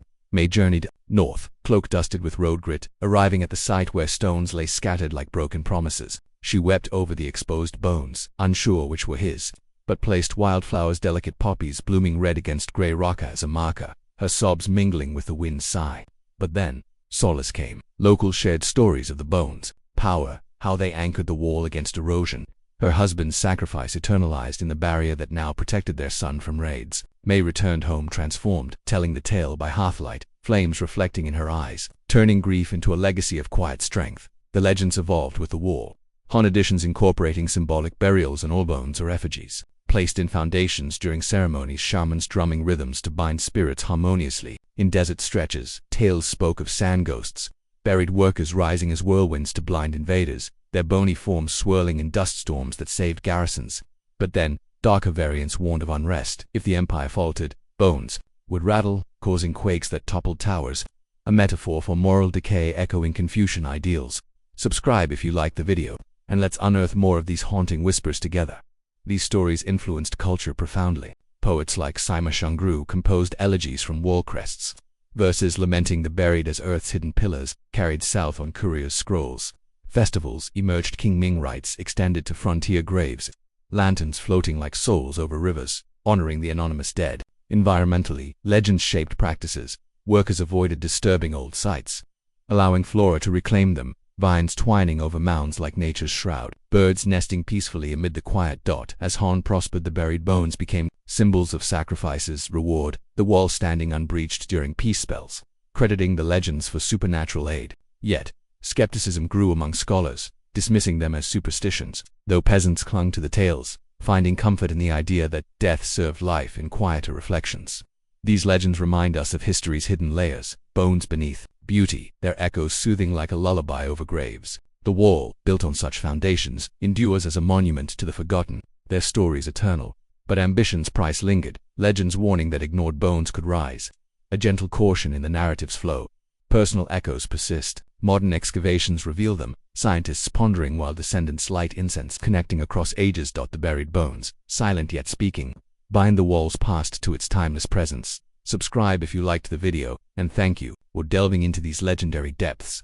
As the buried bones whispered their eternal secrets into the wall's foundations, the barrier came alive under the cloak of night, transforming into a realm of shadows and unspoken fears where terror stalked the battlements like a predator. In the dark picture, the Han frontier around 50 before Christ, the sun dipping below jagged horizons, painting the sky in hues of bruised purple and fading gold. The wall, snaking across mountains and plains, fell silent as workers and guardians retreated to camps, fires crackling softly with the scent of pine resin and dried herbs. But then, as stars emerged like scattered diamonds on black velvet, the nights unfolded their Horus raids, ghosts, and the crushing weight of isolation that turned brave men into trembling sentinels, hearts pounding against the cold stone. Nights began with a deceptive calm, the wall's parapets bathed in moonlight that cast long, eerie shadows over rammed earth and watchtowers. Guardians like Jian, a veteran from the southern rice fields, climbed to their posts, armor heavy on shoulders, weary from the day's patrols. The air cooled swiftly, carrying the crisp tang of desert sage and distant wolf howls that echoed through passes like mournful laments. Jian would scan the northern steppes, where grasslands blurred into infinity, knowing the Zhongnu lurked beyond, their camps hidden in folds of the land. But then, terror struck without warning. A faint rumble of hooves grew into thunder, nomads charging under cover of darkness, arrows hissing through the air like venomous snakes, beacons flared, flames leaping high with crackles and pops, smoke curling thick to alert distant garrisons but often too late. Riders scaling walls with grapples, swords glinting in starlight as clashes erupted in chaos of grunts and steel. These nocturnal assaults were calculated nightmares, exploiting the wall's vulnerabilities when visibility waned. In one infamous raid near Yumen Pass during Emperor Zhuang's reign around 60 before Christ, Zhongnu warriors, painted black to blend with shadows, crept through a fog-shrouded valley. Guardians, lulled by the night's hush, heard only the soft crunch of sand before chaos exploded. Torches hurled to ignite supply wagons, flames roaring hungry and orange, illuminating faces twisted in fear and fury. Jian, in a similar fray, swung his halberd desperately, the metallic clang reverberating as he felled a raider, hot blood splattering his face, the metallic tastes lingering like regret. But then, losses mounted. Comrades fell pierced by arrows, bodies slumping against stones, their final gasps mingling with the wind's sigh, leaving survivors to drag the wounded to safety. Moans piercing the night like accusations, ghosts amplified, the terror, legends bleeding into reality under the stars. Workers whispered of war wraiths, spirits of Qin laborers rising from buried bones, their translucent forms wandering parapets, bony fingers clutching at the living on moonless nights when darkness swallowed all but the faint glow of camp embers. Sentries reported chills that froze breath, whispers urging desertion or warning of impending doom. Jian once awoke to a spectral figure at his tent flap, eyes hollow as abandoned wells, vanishing like mist at dawn, leaving him shivering despite the blanket's warmth. But then, these apparitions drove rituals. Guardians burned joss paper under constellations, flames flickering blue, offering prayers to appease the unrestful dead, believing their protection warded true horrors. Isolation gnawed deepest during these starlit vigils, minds unraveling in the void. Far from families, guardians endured endless watches, the wall a lonely spine under the Milky Way's river of light. Thoughts drifted to distant homes. Jian's wife tending lanterns in a thatched hut, children laughing by a hearth scented with jasmine tea. Letters arrived sporadically, ink faded from journeys, bringing joy laced with ache. But then, madness crept. Some sentinels, driven by solitude, hallucinated kin in the shadows, rushing forward only to embrace empty air, their cries echoing off stones like lost echoes, desertions spiked under such strain, men slipping away into the night, pursued by patrols or swallowed by the wilderness, bodies later found frozen or picked clean by scavengers. Wildlife added to the nocturnal dread, turning nature into an accomplice. Wolves prowled bases, eyes glowing green in torchlight, howls mimicking human wails to unsettle nerves. In mountainous sections, avalanches rumbled like ghostly armies marching, snow cascading white and deadly, burying outposts in silent tombs. Jian recalled a blizzard near the Tian Shan, winds screaming at 100 kilometers per hour, visibility nil, as snow stung like needles, the wall vanishing in whiteout, fear clutching throats as they huddled in towers, praying for dawn's mercy. Yet, amid terror, bonds forged in fire offered solace. Guardians shared watches, passing wineskins of fermented sorghum, voices, low in stories of valor, tales of Huo Kubing's triumphs, pushing Zhongnu back, inspiring hope like embers in ash. Music drifted from lutes strummed softly, melodies evoking southern rivers, easing the night's grip.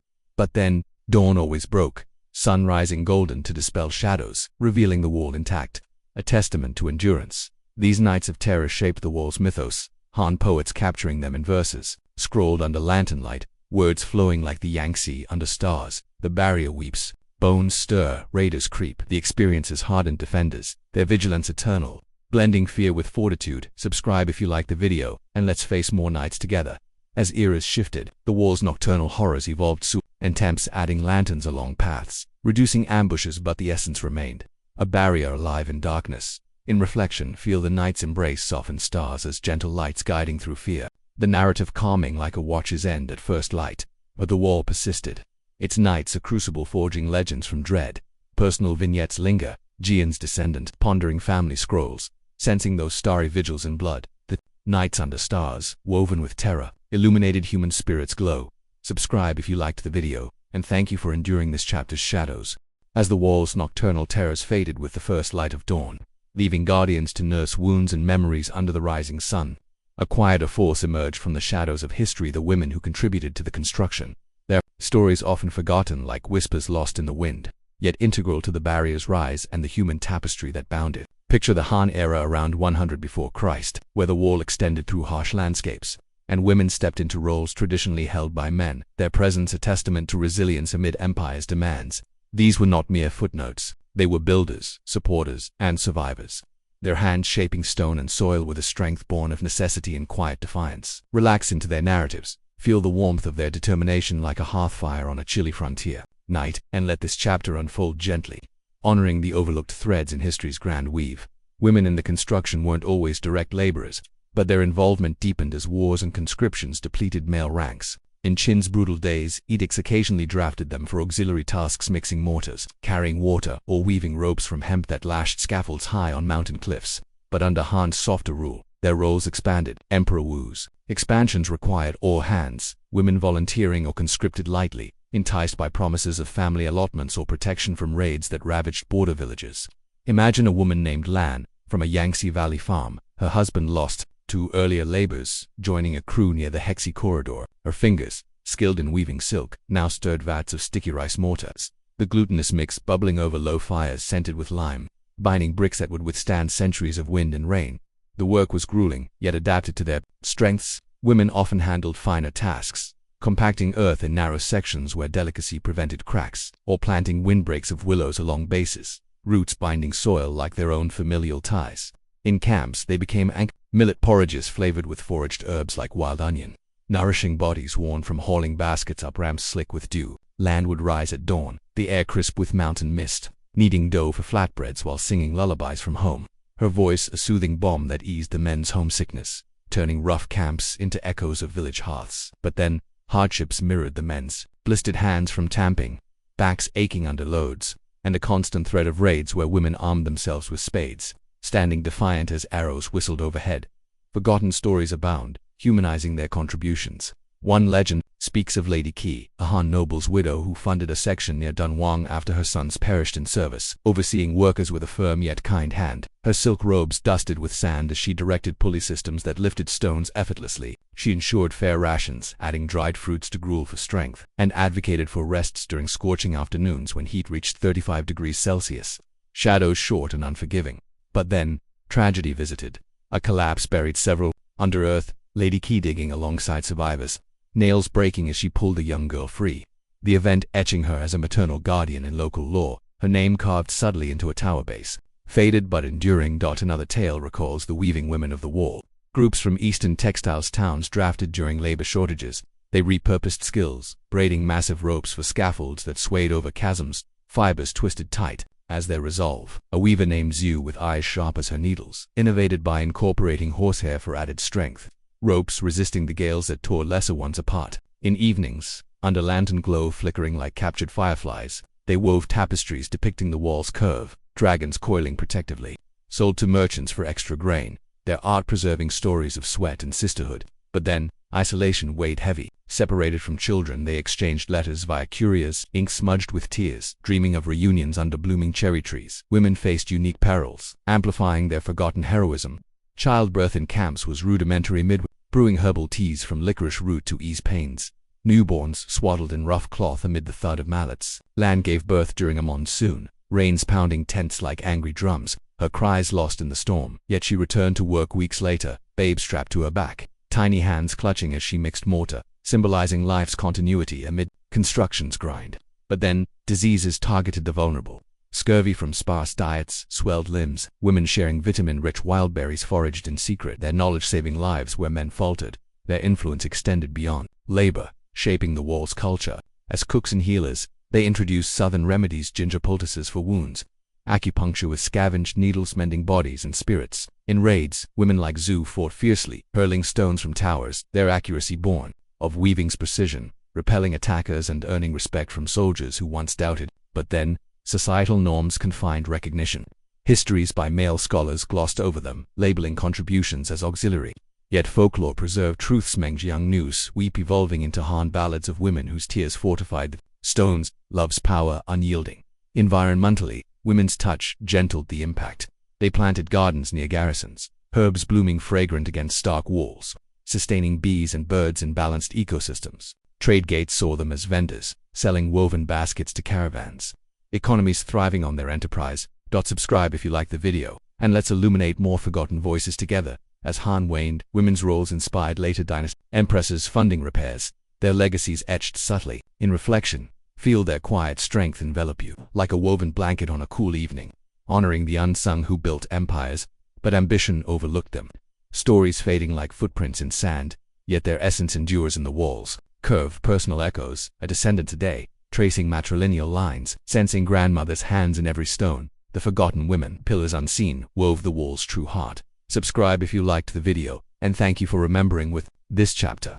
As the forgotten women lent their unyielding strength to the wall's rise, weaving resilience into its very mortars. The barrier pushed onward into the most unforgiving realms, the infinite deserts where sand stretched like golden oceans under a merciless sun, expansion demanding ingenuity and endurance against nature's vast arid embrace. Picture the Han era under Emperor Wu around 130 before Christ, when edicts from Chang'an called for the wall to extend westward through the Gobi and Taklamakan, shielding the burgeoning Silk Road from nomadic incursions and securing oases that sparkled like jewels in the barren expanse. This wasn't mere construction, it was a defiance of desolation, turning endless dunes into fortified corridors where trade could flow and empires breathe. But then, the deserts rebelled, winds whipping sands into blinding storms, heat baking the earth until it cracked like parched lips, challenging every step with whispers of defeat. The expansion began with surveys. Engineers like Wei, a scholarly figure from the humid east, traversing camelback across undulating dunes, his robe caked in fine dust that glittered in sunlight, maps unrolled on makeshift tables of packed sand. They plotted routes hugging oasis chains Dunhuang to Lop, nowhere palms offered shade and wells promised life amid the heat reaching 45 degrees Celsius at midday. Workers, a mix of volunteers enticed by land promises and conscripts from distant provinces, arrived in columns that stirred dust clouds like approaching storms. Imagine their first sight, infinite horizons blurring sky and earth, the air shimmering with mirages that teased visions of water, only to dissolve into more sand. But then, resolve hardened. Camps sprouted near water sources, tents of felt and canvas anchored against gales. Fires kindled with dried camel dung crackling softly at dusk, scents of roasting mutton mingling with the dry tang of alkali soil. Challenges, mounted like the dunes themselves, towering up to 300 meters in places. Sandstorms, known as black winds, roared without warning, velocities hitting 100 kilometers per hour. burying sections overnight in golden shrouds, workers digging out with shovels that blistered palms, lungs choking on grit that infiltrated every crevice. Way devised barriers of woven reed mats staked into the ground, channeling winds to prevent erosion, while teams compacted foundations deeper, mixing local clay with gravel for stability against shifting sands. But then, water scarcity gnawed relentlessly. Rations limited to sips from leather skins, dehydration swelling tongues and clouding minds. Mirages luring the unwary into wastelands where bones of lost travelers bleached white under the sun. Human stories etched the expansion with poignant strokes. Take Olim, a Yuga herder from a nearby oasis, joining after raiders stole his flocks, leaving his family hungry under palm-thatched roofs. He specialized in camel trains, beasts grunting under loads of bricks fired from desert clay, their humps swaying rhythmically across dunes. Evenings in camp, Alim shared tales around fires where embers glowed orange, recounting legends of desert spirits jinn who guarded hidden springs, their whispers guiding the faithful. His comrades, Han farmers unused to the heat, listened, wide-eyed laughter bubbling as he demonstrated sand-walking, feet sliding to avoid sinking. But then, tragedy struck. A storm separated Olim's train. Camels panicking in the howl, one worker vanishing into the swirl, body found days later, half-buried eyes staring blankly at the sky, a somber burial under a cairn of stones. Prayers murmured in mixed tongues. Innovations bloomed from such adversity, turning the infinite into the conquerable. Engineers constructed beacon towers every few kilometers, square bases rising 10 meters, topped with platforms for 6 by day from straw bundles. Fires at night fueled by oil-soaked rags relaying warnings of storms or raiders across the void. Walls here favored rammed earth, reinforced with tamarisk branches, flexible against quakes that rumbled like distant thunder, while drainage channels diverted rare flash floods, waters roaring through wadis like awakened rivers. But then, logistics strained. Supplies from east arrived sporadically, wagons bogging in sand, forcing reliance on local nomads for dates and goat milk. Barters sealing uneasy alliances under truce flags fluttering white. The expansion's toll deepened in grip. Workers endured mirage-induced madness. Visions of lush gardens luring them astray, rescued by comrades with ropes tied around waists like lifelines. Alim once chased a shimmering lake, only to collapse in exhaustion, friends carrying him back to camp where herbal teas brewed from desert sage revived him, bitter on the tongue but soothing to the soul. But then, triumphs emerged. Sections completed brought oases to life. Irrigation canals dug from wells greening the edges with melons ripening, sweet and juicy, sustaining crews and attracting birds whose songs broke the silence like forgotten melodies. Personal resilience shone amid the infinite. A woman named Zara, Olem's sister, joined as a scout, her keen eyes spotting water signs, darker sands or bird flocks guiding digs that unearthed springs bubbling clear and cold. She navigated by stars, the Big Dipper her compass, sharing knowledge with Han engineers who sketched constellations on parchments. But then, a raid tested her. John knew riders descending at twilight, dust plumes rising like omens, Zara alerting. With a horn's wail, workers arming with tools as arrows flew. She felled one with a slung stone, the clash brief but fierce, victory tasting of sweat and survival. Subscribe if you like the video, and let's wander these sands together. The desert's expansion symbolized empire's reach, walls snaking through infinity, protecting caravans that carried porcelain west, returning with grapes whose vines took root in new soils. Environmentally, it altered the arid, planted barriers, halted dune advance, creating microclimates where lizards scurried and flowers bloomed fleetingly after rain's daughters. Han pushed limits. The infinite yielded reluctantly, sections standing as testaments to will over wilderness, oases thriving like beacons in the void. In quieter moments, reflect on the vastness, like gazing at endless waves, the narrative calming as a desert breeze at twilight. But ambition's thirst lingered, expansions draining resources, foreshadowing strains that tested dynasties. Personal echoes endure, descendants in modern oases tending ancient canals, sensing forebears' footprints in shifting sands. The infinite deserts, conquered inch by inch, etched the wall's grandest curve. Subscribe if you liked the video, and thank you for traversing this chapter's expanses. As the endless deserts yielded reluctantly to the wall's advance, leaving oases blooming like fragile promises in the sand, a darker threat began to fester within the Empire's own heart. Internal betrayals and espionage that gnawed at the foundations, like hidden termites in ancient wood. Picture the Han court in Chang'an around 100 before Christ, where silk-robed officials whispered in shadowed halls, scented with incense and intrigue, their loyalties as shifting as the Gobi winds. The wall, meant to shield against external foes, now faced erosion from within, where spies and traitors turned brother against brother, ambition clashing with duty in a web of deception that threatened to unravel the barrier's hard-won progress. But then, these treacheries weren't born of malice alone. They sprouted from the soil of hardship, where overtaxed peasants and disillusioned generals saw opportunity in chaos, their actions echoing the wall's own duality, strength masking fragility. Seeds of betrayal took root in the Qin's fall, but flourished under Han as the wall's demands strained the realm. Emperor Wu's expansions drained treasuries, taxes crushing farmers like stones under tampers, sparking whispers of discontent in village taverns, where millet wine loosened tongues. A minor official named Chen, stationed at a garrison near Ji, felt the weight first, his family starving back home. Letters pleading for aid amid failed harvests. Tempted by Zhongnu gold smuggled through merchants, he began leaking patrol schedules, his quill scratching betrayals on hidden scrolls passed at night markets where camel bells masked the exchange. But then, the consequences rippled. A raid exploited the gap, nomads pouring through like floodwaters, torching supplies and slaying guardians under a moon veiled in dust. Chun's guilt festering like an untreated wound as he fled into the shadows. Espionage wove through the construction like invisible threads, agents disguising as workers or traders to sabotage from within. Gongnu spies, trained in Han dialects by captured scholars, infiltrated camps posing as deserters from southern rebellions, their eyes sharp as arrowheads noting weak sections or supply routes. One such infiltrator, a woman named Liu, in nomad tents but fluent in Chinese poetry, joined a mortar-mixing crew in the Taklamakan stretches, her hands stirring rice slurry while ears caught overseers' plans. She signaled allies with coded fires at dusk, embers arranged in patterns mimicking constellations, guiding raids that collapsed unfinished towers in avalanches of earth and stone. But then, discovery loomed. A suspicious comrade noticed her nomadic tattoo peeking from a sleeve, leading to interrogation in a dim tent, torches flickering as confessions were wrung. Lyra's execution, a stark warning, displayed on a pike overlooking the dunes. Internal trations often stemmed from court intrigues, where eunuchs and nobles vied for power, using the wall as a pawn in their games. Xiao Gao's manipulations in Qin's twilight lingered as precedent. In Han, figures like the eunuch Li Yannian whispered poisons into Emperor Wu's ear, accusing loyal generals of disloyalty to divert funds for personal gain. A border commander named Huo, kin to the famed Huo cubing, fell victim falsely branded, a traitor for delaying expansions, his reports of spy networks dismissed as fabrications. Exiled to a remote outpost, Huo uncovered a ring of corrupt officials selling war materials to nomads. Bricks meant for fortifications traded for jade, and horses in secret midnight deals under starry skies. But then, vengeance ignited.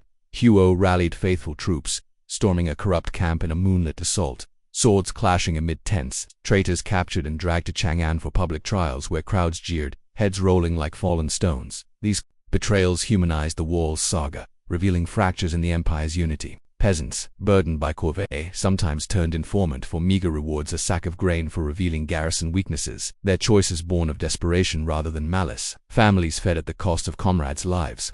In one poignant tale, a farmer spy named Wei, conscripted from flooded fields, fed false intel to Zhongnu contacts, but guilt consumed him like desert heat.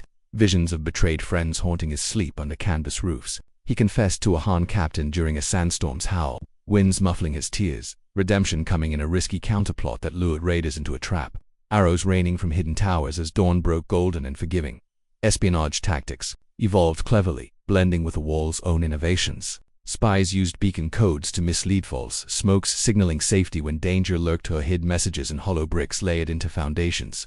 Discovered years later during repairs, ink faded but words damning. Han countered with double agents, like the scout Ming feigning defection to Zhongnu camps where felt yachts billowed in winds, gathering plans over shared mutton feasts, then slipping back through passes with intel that fortified weak points. But then, the line blurred. Ming fell for a nomad woman, her eyes dark as night skies, torn between loyalties, his betrayal exposed in a brutal ambush where allies died. Ming's escape a narrow thread through chaos, heart heavy as the stones he once held. Subscribe if you like the video, and let's unravel more intrigues together.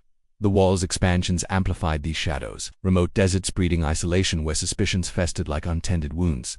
Officials implemented loyalty test oaths sworn under full moons, blood pricked on scrolls, but paranoia spread. Innocent workers accused executions, casting long shadows over camps where fires dimmed early, fear silencing songs. Yet from betrayal bloomed reform. Emperor Guangwu and the later Han purged corrupt networks, rewarding whistleblowers with land, turning spies into assets that strengthened the barrier. Environmentally, treacheries scarred sabotaged sections eroded faster, sands reclaiming what betrayal weakened, but repairs greened edges with planted shrubs, life persisting, defiant, dotting quieter reflections. These internal storms remind us of trust's fragility, like a wall standing tall yet cracked within. the narrative soothing as a reconciled heart. The empire endured, betrayals forging sharper vigilance, the wall a symbol of unity reclaimed from division. But ambition's whispers lingered, espionage a shadow ever trailing progress. Personal echoes endure, descendants pondering family ledgers, wondering if ancestors played roles in the web. The Tracians and spies. Dark undercurrents enriched the wall's epic flow. Subscribe if you liked the video, and thank you for navigating this chapter's shadows. As the shadows of betrayal and espionage wove their treacherous threads through the Han dynasty's frontier. Centuries later, a new chapter dawned with the rise of the Ming dynasty, whose ambitious reconstruction transformed the Great Wall into a formidable fortress of brick and stone, elevating it from the Han's earthen ramparts to an enduring marvel that would stand as a testament to imperial might. Picture the year 1368 after Christ, as Zhu Yuanzhang, the peasant-turned-emperor Hongwu, founded the Ming, ousting Mongol rule and setting the stage for a reinvigorated defense against northern threats. By the 15th century, under emperors like Yongle and Jia Jing, the wall's reconstruction became a monumental endeavor. Its bricks fired in kilns that glowed like dragon's breath, reshaping the legacy of blood and bones into a symbol of resilience and renewal. Relax into this era of rebirth. Feel the cool touch of polished stone under moonlight, and let this tale unfold gently, like a scroll unrolling in a quiet palace hall. The Ming faced a resurgent threat, the Mongols, descendants of Genghis Khan's hordes who galloped across the steppes with renewed ferocity, their raids echoing the Zhongnu's terror centuries before. Unlike the rammed earth walls of Qin and Han, often eroded by wind and rain, the Ming envisioned a barrier clad in brick and stone, capable of withstanding cannon fire and the relentless hooves of invaders. Construction surged in the 1400s, with generals like Qi Jiguang overseeing vast projects from Shanhaiguan's coastal cliffs to Jiyuguan's desert gates, spanning over 8,850 kilometers. Imagine a Ming worksite in the rugged hills near Beijing, where kilns roared at 1,200 degrees Celsius, firing millions of bricks, their gray surfaces cooling under starry skies, ready to be hauled by ox carts creaking up winding paths. The reconstruction demanded meticulous engineering, building on ancient secrets but scaling them grandly. Bricks, standardized to fit tightly, were cemented with a refined sticky rice mortar-lime and glutinous rice slurry, forming bonds that defied centuries of quakes. Some sections standing firm even today. Walls rose to 14 meters in strategic passes, topped with crenellated battlements where cannons perched like iron guardians, new addition reflecting gunpowder's rise. Watchtowers spaced every 500 meters, featured arched roofs and signal platforms, their beacons oil-soaked rags, blazing at night, capable of alerting garrisons 100 kilometers away in minutes. But then, challenges persisted. Northern winters froze mortar before it set, temperatures plunging to -20 degrees Celsius, forcing workers to warm vats with fires, steam rising like spirits from the earth. Labor shifted from Qin's brutal conscription to a blend of professional masons, soldiers, and paid peasants, incentivized by silver coins or tax relief, a nod to Confucian fairness. Yet the toll remained heavy. Estimates suggest 400,000 workers toiled under Ming, thousands perishing in accidents or exhaustion. A mason named Wei, from Shandong's coastal plains, joined a crew near Beiling, his hand shaping bricks with precision honed by years crafting pottery. Evenings in camp, he carved poetry into spare stones, odes to the hill's beauty, words hidden in foundations while sharing millet porridge flavored with dried plums, laughter warming the chilly air. But then, tragedy struck. A landslide buried a dozen comrades, Wei digging frantically under torchlight, emerging with bloodied hands and a friend's lifeless form, a somber burial under piled rocks marking another loss. Innovations marked the Ming's approach, blending defense with artistry. Walls incorporated horse-faced bastions, protruding platforms for crossfire, cannons booming to scatter Mongol riders, while drainage systems, stone-lined channels, diverted monsoons, preventing erosion that felled earlier builds. In deserts, they used tamped gravel for bases, resisting sand creep, while mountain sections hugged ridges. Stones quarried on site to minimize haulage, oxen straining under loads as workers chanted for rhythm. But then, logistics strained. Supply chains stretched 2,000 kilometers,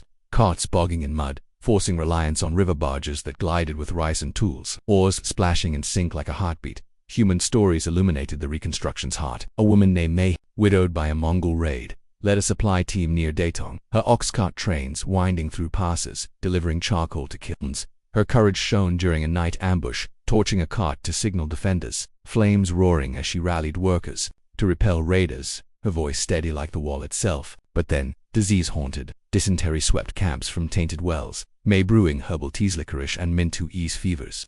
Her care saving lives where medics faltered, her name whispered in gratitude around fires glowing orange against the dusk. The Ming Wall's grandeur reshaped culture.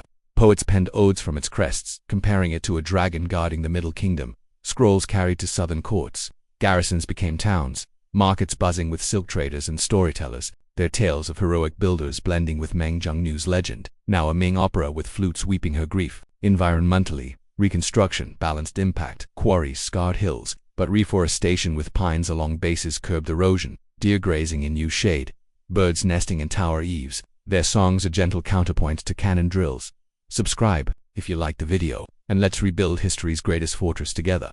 The Ming's efforts culminated in a marvel visible today: battlings, polished stones drawing millions, each brick a story of sweat and ingenuity, yet costs lingered, taxes sparked unrest, and Mongol raids persisted, testing the wall's new might in battles where gunpowder roared. Smoke curling like dragon's breath in reflection. The Ming reconstruction wove past sacrifices into a lasting legacy. Stones, standing as silent poets, their endurance soothing like a ballad sung softly. The wall, reborn, symbolized a nation's resolve, uniting eras through its unyielding curve, but ambition's echo remained. Even fortified, the wall couldn't halt all invaders, foreshadowing Ming's eventual fall to Manchu forces in 1644. Personal echoes endure: a descendant tracing Wei's carved verses, feeling ancestors' hands in every brick, a timeless bond. The reconstruction, a phoenix from Qin's ashes, crafted the wall's final, majestic form. Subscribe if you liked the video, and thank you for walking this chapter's reborn ramparts. As the Ming dynasty's reconstructed wall stood resolute, its bricks gleaming under northern suns, it became more than a barrier. It transformed into a stage for epic battles, where the clash of steel and the roar of cannons atop its almenas echoed the relentless struggle between empire and invader. Picture the mid-16th century under Emperor Jiajing around 1550 after Christ, when Mongol tribes, unified under leaders like Altan Khan, swept across the steppes with renewed fury, their raids testing the wall's new fortifications. These were not mere skirmishes but monumental confrontations, where the air filled with the acrid smoke of gunpowder, the cries of warriors, and the thunder of hooves, turning the wall's crests into a crucible of valor and sacrifice. Relax into this saga of epic clashes, feel the pulse of battle like a drumbeat on stone, and let the tale unfold gently, like a banner unfurling in the wind. The Ming Wall, now clad in brick and stone, was designed for warfare, its almanac parapets bristling with cannons and crossbows, offering defenders vantage points over invaders. At key passes like Shanhaiguan, where the wall met the Bahai Sea, or Beideling near Beijing, towers rose 14 meters, their arched roofs sheltering garrisons of 10,000, armed with muskets and fire lances that spat flame like dragons. Imagine a dawn assault in 1550, as Mongol riders charged through morning mist, their horses snorting clouds of breath in air chilled to 5 degrees Celsius.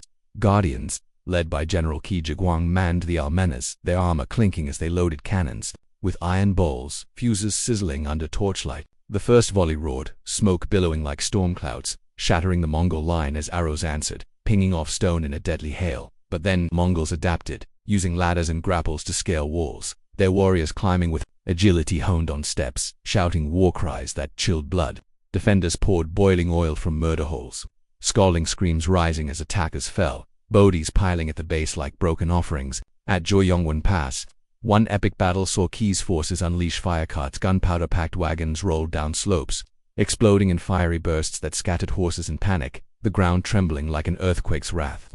Yet losses mounted.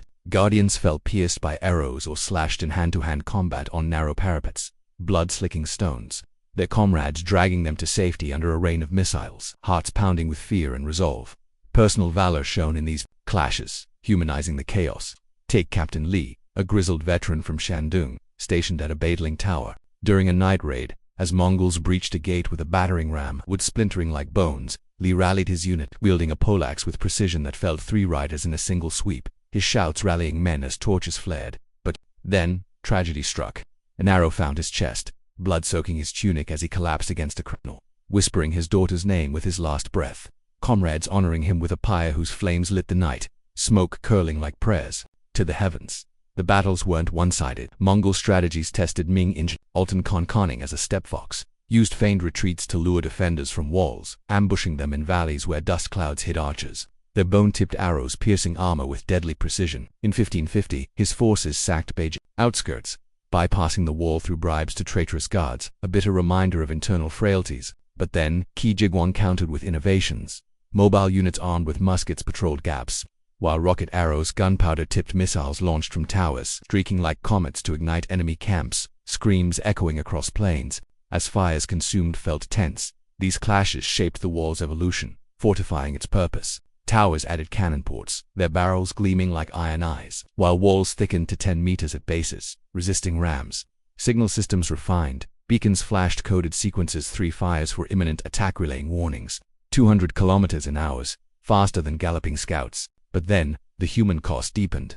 Battles claimed thousands, garrisons depleted, forcing conscription from villages where families mourned sons lost to distant almenas, their names etched on ancestral tablets beside flickering oil lamps and battles scarred the frontier, trampled grasses withered, cannon blasts scorched hills, but the wall's bases sprouted wildflowers from spilled seeds, life persisting amid death. Wildlife fled deer-bounding to quieter valleys while vultures circled battlefields, their wings casting shadows like grim sentinels. Supplies strained, granaries emptied, forcing foraging that stripped orchards, apples rotting uneaten as soldiers prioritized defense. Personal stories wove through the chaos. A young archer named Wei, trained by Qi's rigorous drills, stood his first watch during a Mongol siege at Datong, heart racing as he loosed arrows from a tower slit. Each shot a prayer for his mother back home, weaving silk by candlelight. But then, exhaustion took its toll. A missed signal delayed reinforcements, Wei's unit overrun, surviving only by hiding in a tunnel. Emerging dust-caked to fight another day, guilt heavy as his quiver. Subscribe if you like the video, and let's stand atop these battlements together. The battle's legacy endured. Ming chronicles praising Qi's reforms, standardized training, musketeer corps that repelled Mongols until their decline. Culturally, they inspired operas. Heroes like Li immortalized in songs sung by traveling troops, flutes echoing across markets. The wall became a symbol of defiance, its almenas etched in art, as dragons' teeth biting back invaders. As Ming waned, battles foreshadowed vulnerability. Manchu forces in 1644 exploited weakened defenses, ending the dynasty. Yet the war's epic clashes left a mark. Stones standing as silent veterans of countless stands. In reflection, feel the battles, pulse slow, like a warrior's breath after victory, the narrative soothing as a banner stilled by dawn's calm. These fights forged the wall's enduring mythos, a testament to courage under fire. But ambition's cost lingered. Lives lost on almenas whispering of peace's price. Personal echoes remain, descendants visiting preserved towers, sensing ancestors, valor in every cannon scar. The epic battles, thunderous and fleeting, crowned the wall's martial heart. Subscribe if you liked the video, and thank you for braving this chapter's fray. As the epic battles atop the Ming wall's almenas faded into the echoes of clashing steel and roaring cannons, the human cost of the Great Wall's construction and defense deepened, manifesting in relentless waves of disease and hunger that swept through camps and garrisons like silent invaders, claiming lives with a cruelty that rivaled any Mongol raid. Picture the late 16th century, around 1570 after Christ, under Emperor Longking, as the wall stretched across rugged terrains, its brick facings gleaming under northern suns. Workers and soldiers, already weary from toil and warfare, faced new enemies, plagues born of squalor and famines, sparked by strained resources, turning the frontier into a crucible where survival demanded resilience as unyielding as the stones themselves. Relax into this somber chapter, feel the weight of their struggle like a cold wind on a barren plain, and let the narrative unfold gently, like a healer's touch soothing a fevered brow. The camps and garrisons sprawling along the walls, thousands of kilometers, were breeding grounds for disease, their crowded tents and barracks ripe with peril. Workers packed tent to a canvas shelter, slept on straw mats damp with sweat, the air thick with the stench of unwashed bodies and latrine pits dug too close to wells. Typhus, carried by lice burrowing into ragged tunics, spread swiftly. Fevers burned through crews, skin erupting in rashes as men shivered under thin blankets, their moans mingling with the night's wolf howls. Imagine a laborer named Bo, a mason from Hannon, tamping bricks near Baidling, his hands blistered from lime mortar. One dawn, he awoke burning, limbs weak as reeds, the camp's herbalist brewing willow bark tea to ease his pain. But by dusk, he lay still, body wrapped in burlap for a hasty burial under a cairn, dust settling like grief. Dysentery struck harder, tainted water from overused streams carrying death in every sip, workers hauling stones in the desert heat, temperatures soaring to 40 degrees Celsius, drank from clay gourds filled at murky springs, only to collapse days later, racked by cramps and relentless purges that left them hollow-eyed. In one grim outbreak near Jiuyuguan, half a camp succumbed, tents emptied as bodies piled in carts, the air heavy with the sour temps of illness. But then, women like May, a healer from a nearby settlement, fought back, boiling water over dung fires and distributing dried licorice roots to soothe guts, her hands steady as she tended the sick under flickering oil lamps, her presence a beacon of hope amid despair. Famine gnawed as mercilessly. The walls demand stripping resources from villages already bled dry by taxes. Conscription pulled farmers from fields, leaving crops to wither. A single poor harvest in 1569 saw grain stores dwindle. Rations cut to a handful of millet daily, barely enough to sustain the backbreaking labor of hauling 50-kilogram bricks up ramps. Soldiers in garrisons, tasked with both defense and construction, grew gaunt, their armor hanging loose as hunger sharpened cheekbones and dulled eyes. A soldier named Liang, stationed at Shanhaiguan, wrote home of his plight. "We eat dust with our gruel. The war grows, but our strength fades." His letters, carried by couriers through bandit-ridden trails, reached a wife who foraged wild greens to feed their children, her fingers stained with berry juice like faint blood. But then, resilience flickered, communities adapted, pooling resources to survive. In camps, workers shared meager rations, a single fish caught in a canal divided among 10, its bones boiled for broth to stretch sustenance. Foragers scoured hills for edible roots, wild yams, and bitter herbs, while women organized communal kitchens, simmering stews with whatever scraps remained, the aroma of scallions offering fleeting comfort. Yet, starvation claimed its toll. Children in nearby villages, orphaned by conscription, wandered with swollen bellies, begging at garrison gates, their cries piercing like arrows. In one heart-wrenching scene, a boy collapsed near a tower, clutching a crust, too weak to swallow, his body laid beside others in a shallow pit, stones piled as markers under a gray sky. Disease and famine intertwined, weakening bodies for illnesses. Grip scurvy ravaged crews, gums bleeding from vitamin-scarce diets, teeth loosening as workers chewed tough millet cakes. In desert stretches where fresh produce was a distant dream, a single orange traded from a Silk Road caravan could fetch a month's wages, its juice a rare elixir. But then, innovation emerged. Medics experimented with dried seaweed, gleaned from coastal traders, its iodine easing symptoms, while engineers dug deeper wells to access cleaner water, reducing dysentery spread. Camps near oases planted small gardens, melons ripening, under careful tending, their sweetness a rare joy shared at festivals where drums beat softly, lifting spirits. Personal stories humanized the toll. Take Zhu, a young widow cooking for a Datong garrison, her husband lost to a Mongol raid years prior. She stirred vats of porridge, adding foraged nettles for nourishment, her laughter warming soldiers like a hearth fire. One winter, as snow buried the camp, plague swept through, Zhu tending the sick until fever claimed her last act, brewing tea for a dying boy, her hand on his brow like a mother's. Her grave, marked by a carved stone, became a pilgrimage site for survivors, wildflowers blooming red around it, as if nature mourned. The cost influenced the wall's legacy. Ming records note thousands perished annually, their sacrifices fueling reform's shorter shifts, better rations under Emperor Wanli. Environmentally, the toll scarred, overused lands eroded, rivers fouled by waste, but gardens and canals restored, some balance, fish returning to cleaner streams, birds nesting in new greenery. Subscribe if you like the video, and let's honor these sacrifices together. These silent battles against disease and hunger shaped the wall as much as any raid. It's a stone standing on the backs of the fallen. In reflection, feel their struggles weight ease, like a fever breaking at dawn, the narrative soothing as a healer's chant, connecting us to their endurance. But the wall's hunger lingered, its growth fed by lives, a monument both glorious and grim. Personal echoes remain, descendants visiting preserved sections, sensing ancestors' hunger in the wind's sigh. The cost, disease, and famine wove the wall's deepest scars, a testament to human limits pushed beyond. Subscribe if you liked the video, and thank you for bearing this chapter's heavy toll. As the silent scourges of disease and hunger left their marks on the great wall's builders and defenders, the barrier itself rose not only as a physical bulwark but as a towering symbol of power and fear, casting a shadow that shaped perceptions across empires and ages. Picture the Ming dynasty at its zenith in the late 16th century, around 1580 after Christ, under Emperor Wanli, when the wall's brick-clad expanse stretched majestically from the Bahai Sea to the Gobi Desert, its crenellate almenas gleaming like a dragon's scales under the northern sun. To allies, it was a testament to imperial might, a fortress proclaiming China's dominion. To foes, it was a daunting specter, whispering dread to nomads and invaders who dared approach its unyielding gates. Relax into this chapter of symbolic grandeur, feel the weight of stone imbued with awe and terror, and let the narrative unfold gently, like a banner rippling over ancient battlements for the Ming.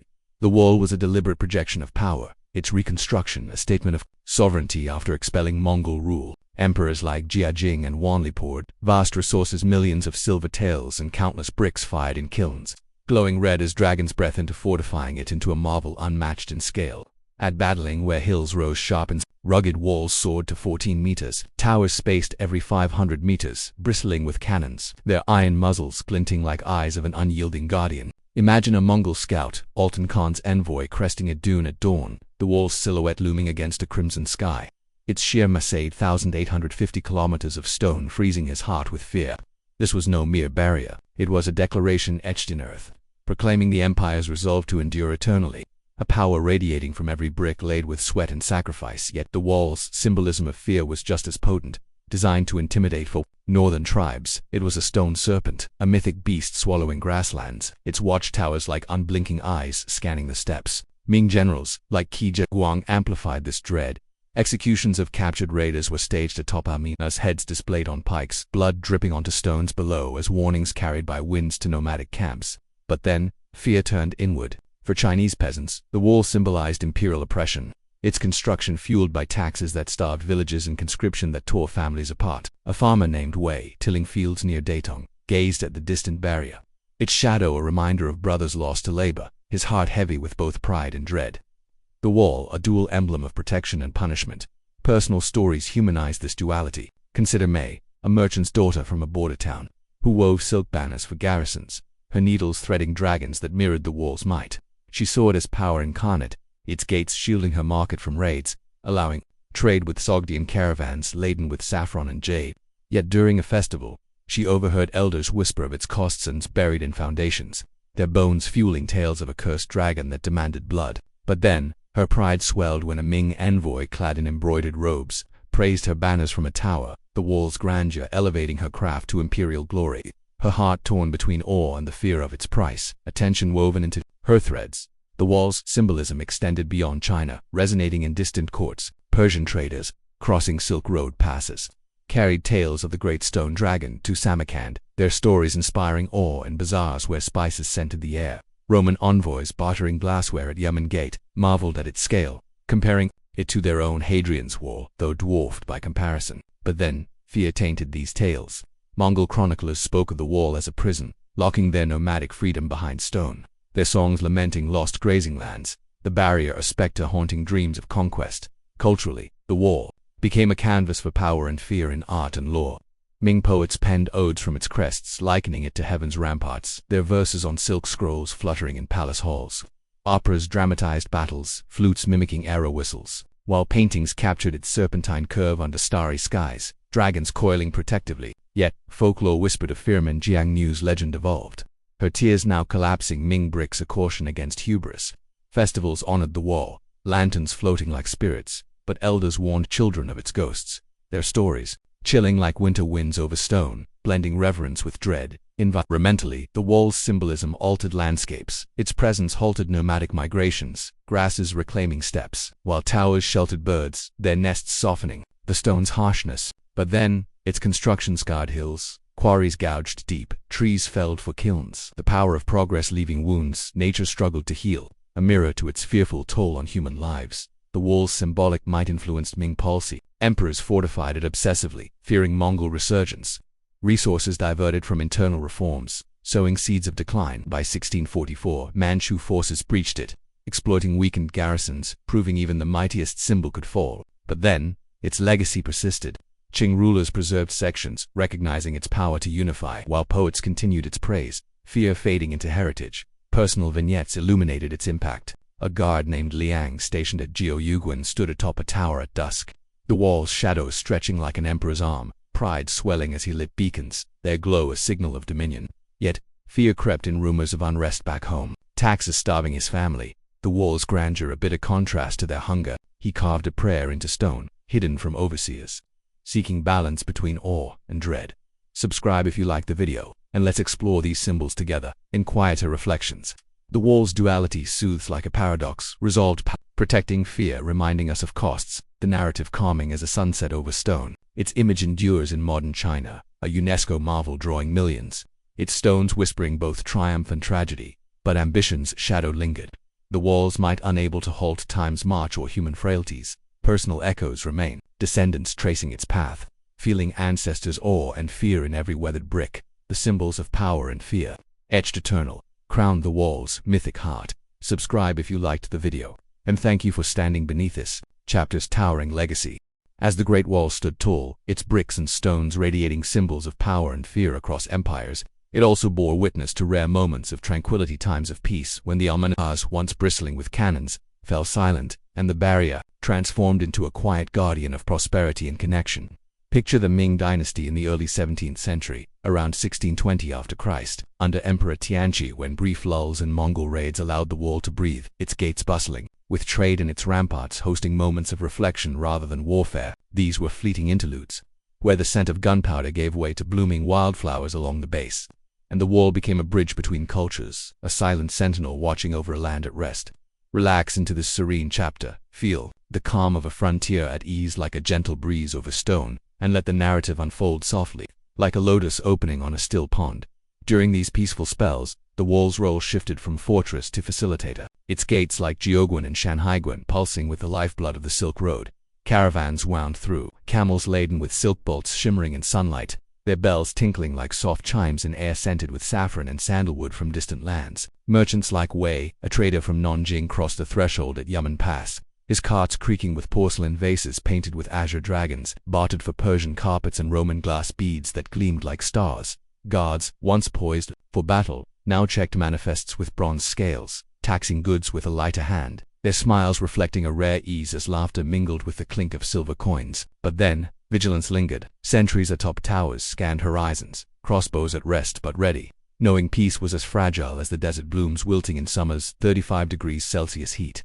The wall in peace fostered cultural exchange, its stones a backdrop for harmony. Buddhist monks, robes fluttering like autumn leaves, passed through gates, their sutras tucked in satchels, spreading teachings of compassion that took root in frontier temples. Incense curling like prayers under tiled roofs. A monk named Hu paused at a garrison near Datong, sharing rice porridge with soldiers, his stories of enlightenment soothing hearts hardened by battle, their faces softening under lantern glow. But then, old fears whispered. Tales of past raids kept garrisons drilling, swords flashing in mock combats, the walls quiet a deceptive lull, like a river calm before a flood. Villages along the wall flourished in these times, their fields, green with millet and barley, irrigated by canals dug during construction, waters sparkling with fish darting like silver needles. Women like May, a weaver from a border hamlet, wove tapestries depicting the wall as a protective dragon, selling them to traders for extra grain, her loom's rhythmic clack echoing the peace of stable days. Families reunited, soldiers on rotation, returning to embrace children grown tall, their laughter ringing under willow trees heavy with spring blossoms. But then, scarcity loomed. Taxes still drained harvests, and distant rebellions stirred unease, whispers of unrest carried by couriers on dusty roads, reminding all that peace was borrowed time. The walls, ramparts, free of battle's clamor, became places of reflection. Guardians like Liang, a veteran of Mongol sieges, walked the almenas at dusk, the stones cool underfoot, gazing south where his family tended rice paddies. He carved poems into hidden bricks, odes to peace, words tracing the sunset's crimson, his heart lightened by the absence of war's din, though memories of fallen comrades lingered like shadows on stone. But then, duty called. He lit beacons in practice, their flames dancing without urgency, a ritual to maintain readiness. The glow, a quiet promise to protect this fragile calm. Nature reclaimed spaces in peace, softening the wall's stark lines. Wildflowers, poppies red as spilled ink, sprouted at bases, their roots binding soil against erosion, while vines climbed tower walls, green tendrils softening brick like nature's embrace. Birds nested in crevices, their songs a morning chorus, over silent garrisons, while deer grazed in meadows reclaimed from trampled battlegrounds, their hoofprints light where hooves once thundered. But then, human impact persisted. Overgrazing by trade caravans thinned grasses, and quarries for repairs scarred hills. A reminder that even peace bore costs. Cultural imprints deepened during these lulls. Poets composed from towers, their verses comparing the wall to a river of stone flowing through time. Scrolls carried to southern courts where scholars debated its legacy, protection or oppression. Festivals bloomed near gates. At King Ming, lanterns floated skyward like spirits, honoring ancestors buried in the wall's shadow, their light a beacon of unity. Storytellers wove tales of Meng Zhengnu, her grief now a Ming ballad, flute sweeping. As crowds gathered, hearts stirred by shared history, personal stories illuminated the tranquility. A young girl, daughter of a garrison cook, played along the wall, weaving flower crowns from daisies, her laughter echoing where cannons once roared. Her mother Zhu shared stories of peaceful nights when stars seemed brighter, teaching her daughter to read constellations, the Big Dipper guiding dreams of travel beyond the frontier. But then, undercurrents of tension persisted. News of Manchu stirrings in the northeast reached the girl's ears, her sleep troubled by dreams of returning wars, her mother's soothing songs a fragile shield. Subscribe if you like the video, and let's bask in this fleeting peace together. The wall's peaceful interludes, though brief, left lasting marks. Ming records note increased trade, markets swelling with goods, economies thriving as soldiers turned farmers in quiet years. Yet the calm foreshadowed storms. By 1644, Manchu forces exploited weakened defenses, ending the Ming, the wall unable to hold back time's tide on reflection. These moments of peace soothe like a gentle stream, the wall a silent partner in prosperity, its stones whispering of harmony won through sacrifice. The narrative calms like a village at rest, connecting past reprieves to present hopes, but peace's fragility lingered. The walls quiet a pause before history's next clash. Personal echoes endure, descendants walking preserved sections, feeling ancestors' relief in calm winds, a timeless bond. The wall in times of peace, a guardian at rest, wove serenity into its enduring saga. Subscribe if you liked the video, and thank you for sharing this chapter's tranquil embrace. As the Great Wall stood sentinel through fleeting moments of peace, its stones warmed by the sun of Ming prosperity, its enduring presence invites us to pause and reflect on the lessons it imparts to the modern world. Timeless truths carved from blood, sweat, and sacrifice that connect the ancient past to our present. Picture the wall today, in 2025, its weathered bricks stretching across China's northern frontier, a UNESCO World Heritage site drawing millions to sites like Badaling and Wuguin, where tourists trace paths once trod by laborers and warriors. The wall is no longer a bulwark against invaders but a monument to human ambition, resilience, and the costs of power, its lessons whispering through the ages like a breeze over ancient battlements. Relax into these reflections, feel the weight of history settle like dust on stone, and let this chapter unfold gently, like a scroll revealing wisdom across millennia.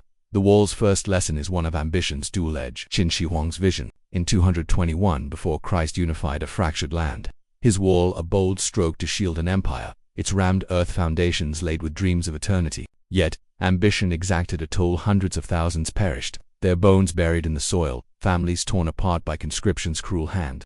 Today we see parallels in grand projects, dams flooding valleys, cities rising on displaced communities, progress often built on unseen sacrifices. A modern visitor, like May, a Beijing student standing atop Badaling, gazes at the wall's curve, her fingers brushing bricks laid by forgotten hands.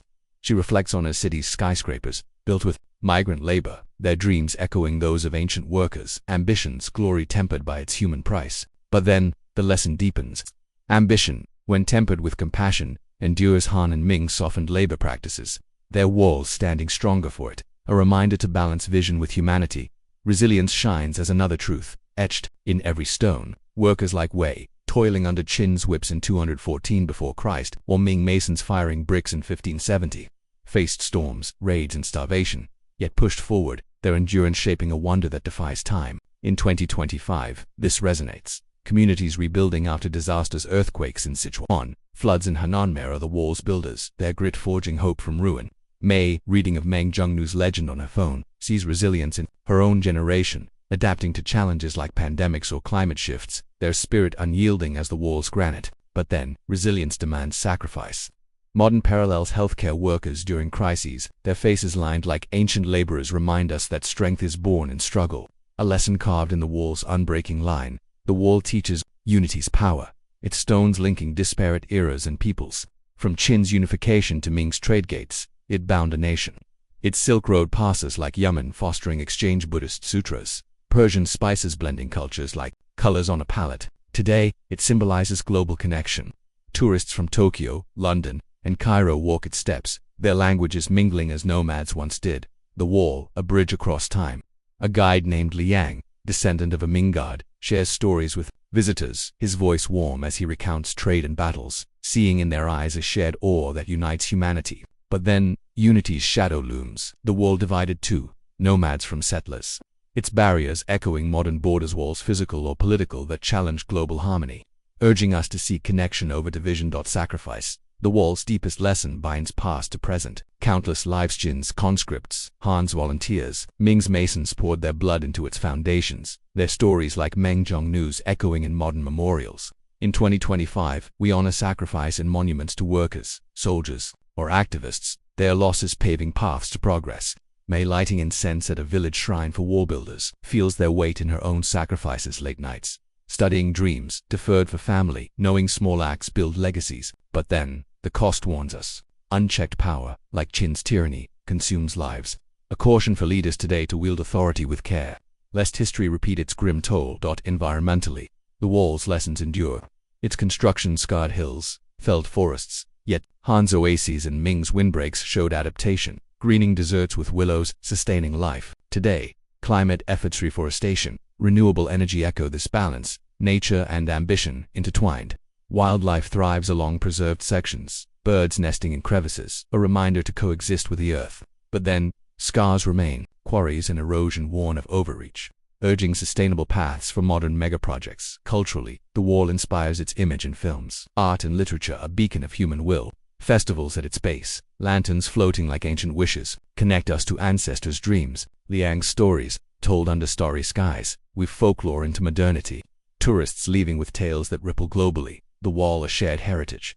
Subscribe if you like the video, and let's reflect on these lessons together. In 2025, the wall stands as history's mirror, reflecting ambition's glory, resilience's strength, unity's promise, and sacrifice's cost. May, walking its stones, feels ancestors' presence in the wind, their struggles guiding her path, a timeless dialogue. Its lessons soothes, like a river smoothing pebbles, urging us to build with purpose and care. But history's cycle persists. Modern walls, digital or physical, echo its divisions, challenging us to learn or repeat past mistakes. Personal echoes linger, descendants like Liang, guiding tours, sense ancestors in every brick, their sacrifice is a living thread. The walls, modern reflections, a bridge from past to present, teach us to forge futures with wisdom. Subscribe if you liked the video, and thank you for pondering this chapter's timeless truths. As the Great Wall's lessons ripple through time, binding ancient sacrifices to modern reflections, its enduring presence weaves a final thread, an eternal echo of blood and bones that resonates in the stones, whispering tales of human struggle and triumph across millennia. Picture the wall in 2025. Its weathered bricks and towers standing resolute from Shanhaiguan's coastal cliffs to Jiuguan's desert sands, a silent witness to the lives poured into its creation. No longer a barrier against invaders, it is a monument to humanity's capacity to build, endure, and remember. Its story carried on winds that sweep over battlements, through legends, and into the hearts of those who walk its path today. Relax into this closing chapter. Feel the timeless pulse of history like a heartbeat in stone, and let the narrative unfold gently, like a final note in a ballad sung under starry skies.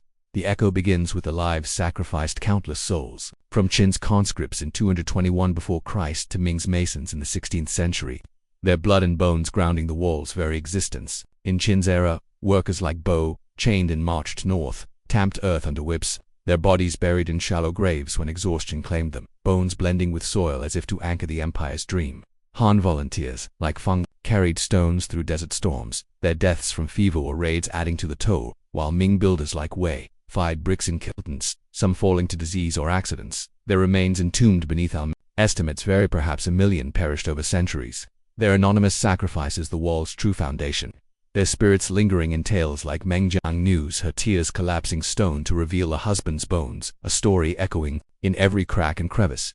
These echoes resonate in modern reverence. At battling tourists like Mei, a student from Shanghai, traced the wall's curve in 2025, her fingers brushing bricks laid by forgotten hands, sensing their weight in her chest. She reads plaques honoring laborers, their names lost but their labor eternal, and lights incense at a nearby shrine, its smoke curling like ancient prayers. The wall's story lives in museums, terracotta warriors in replicas of Qin tools, Ming cannons, artifacts whispering of sweat and sorrow. But then, the echo carries pain. Mei learns of families torn apart, like Lan's, whose husband vanished into the frontier, leaving only letters smudged with hope, a reminder that every stone holds a story of loss, connecting her to ancestors. Grief like a thread through time. The wall's eternal echo is also one of resilience, its stones standing through quakes, wars, and time's relentless march. Qin's rammed earth, Han's desert extensions, Ming's brick facades etched layer defied nature's wrath, from sandstorms howling at 100 kilometers per hour to monsoons flooding valleys. In 2025, engineers marvel at sticky rice mortars, its organic bonds holding firm where modern cement cracks, a testament to ancient ingenuity. A guide named Liang, descendant of a Ming god, shares this with visitors, his voice warm as he recounts how workers like his forebear carved poems into hidden bricks, words enduring like the wall itself. But then, resilience's cost echoes. Liang tells of famine and plague, bodies buried hastily, their strength absorbed into the stones, a legacy of endurance born from suffering. Culturally, the echo binds past to present. The wall inspires art films, depicting Qi Jiguang's battles, paintings of its dragon-like curve under moonlight. Operas retelling Meng Zhongnu's lament with flutes that weep like her tears. Festivals at its base, like Qingming in 2025, see lanterns float skyward. There, glow honoring the dead, crowds singing ballads that echo ancient campfires. May joins one, her voice mingling with strangers, feeling unity in shared heritage. The wall, a bridge across generations. But then, darker echoes surface. Stories of Qin's, book burnings, Han spywebs, Ming's taxes remind us of ambitions. Shadow, urging vigilance against repeating tyrannies, toll in modern quests for progress. Environmentally, the wall's echo is a balance of harm and healing. Construction scarred hills, quarries gouged. Forests felled, but Han's oases and Ming's windbreaks nurtured life. Wildflowers blooming red at bases. Birds nesting in towers. In 2025, conservation efforts preserve these ecosystems. Deer grazing in protected zones, a harmony echoing ancient adaptations, yet scars remain. Eroded sections near Dunhuang whisper of overreach, a lesson for today's megaprojects, dam cities that disrupt nature, urging sustainable paths forward. The echo reaches globally, the wall a UNESCO marvel drawing travelers from distant lands, their footsteps on stone, a chorus of shared awe. Liang guides a group from Brazil, their eyes wide as he recounts Zhongnu raids, their questions weaving new threads into the wall's story. But then, the echo warns.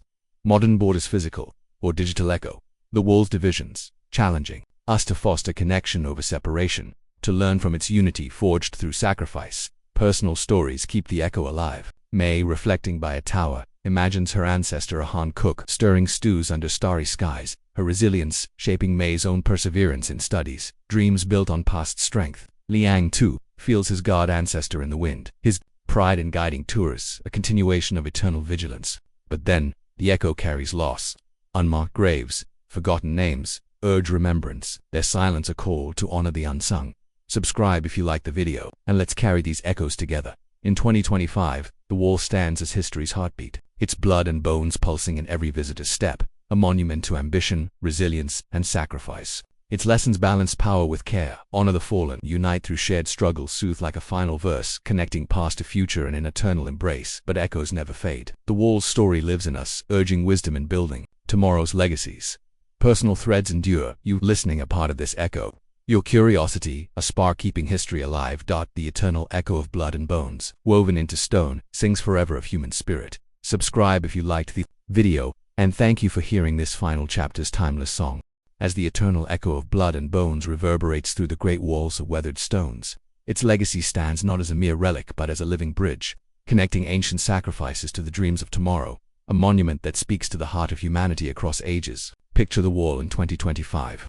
Its serpentine path winding from the misty cliffs of Shanhaiguan to the sun-scorched sands of Jiuguan, where millions tread its paths, their footsteps a soft chorus blending with the whispers of those who built it. In this modern age, the wall is no longer a shield against invaders but a canvas of memory, a place where stories of Qin's laborers, Han's guardians, and Ming's masons converge with the aspirations of a global community seeking wisdom from the past. Relax into this final reflection, feel the gentle hum of history like a breeze over ancient ramparts, and let the narrative close softly, like a lantern's glow fading into dawn. In 2025, the wall stands as a UNESCO marvel, its bricks and towers, drawing travelers from every corner, Tokyo's students, Paris's artists, Nairobi's historians, all united by awe as they walk its lengths, cameras capturing the dragon-like curve against snow-dusted peaks or golden deserts. A young woman named Li, a descendant of Han builders, guides a tour at Beidling, her voice warm as she recounts tales of workers like Bo, whose tamping mallets echoed under Qin's whips, or Mei, the Ming weaver whose tapestries adorned garrisons.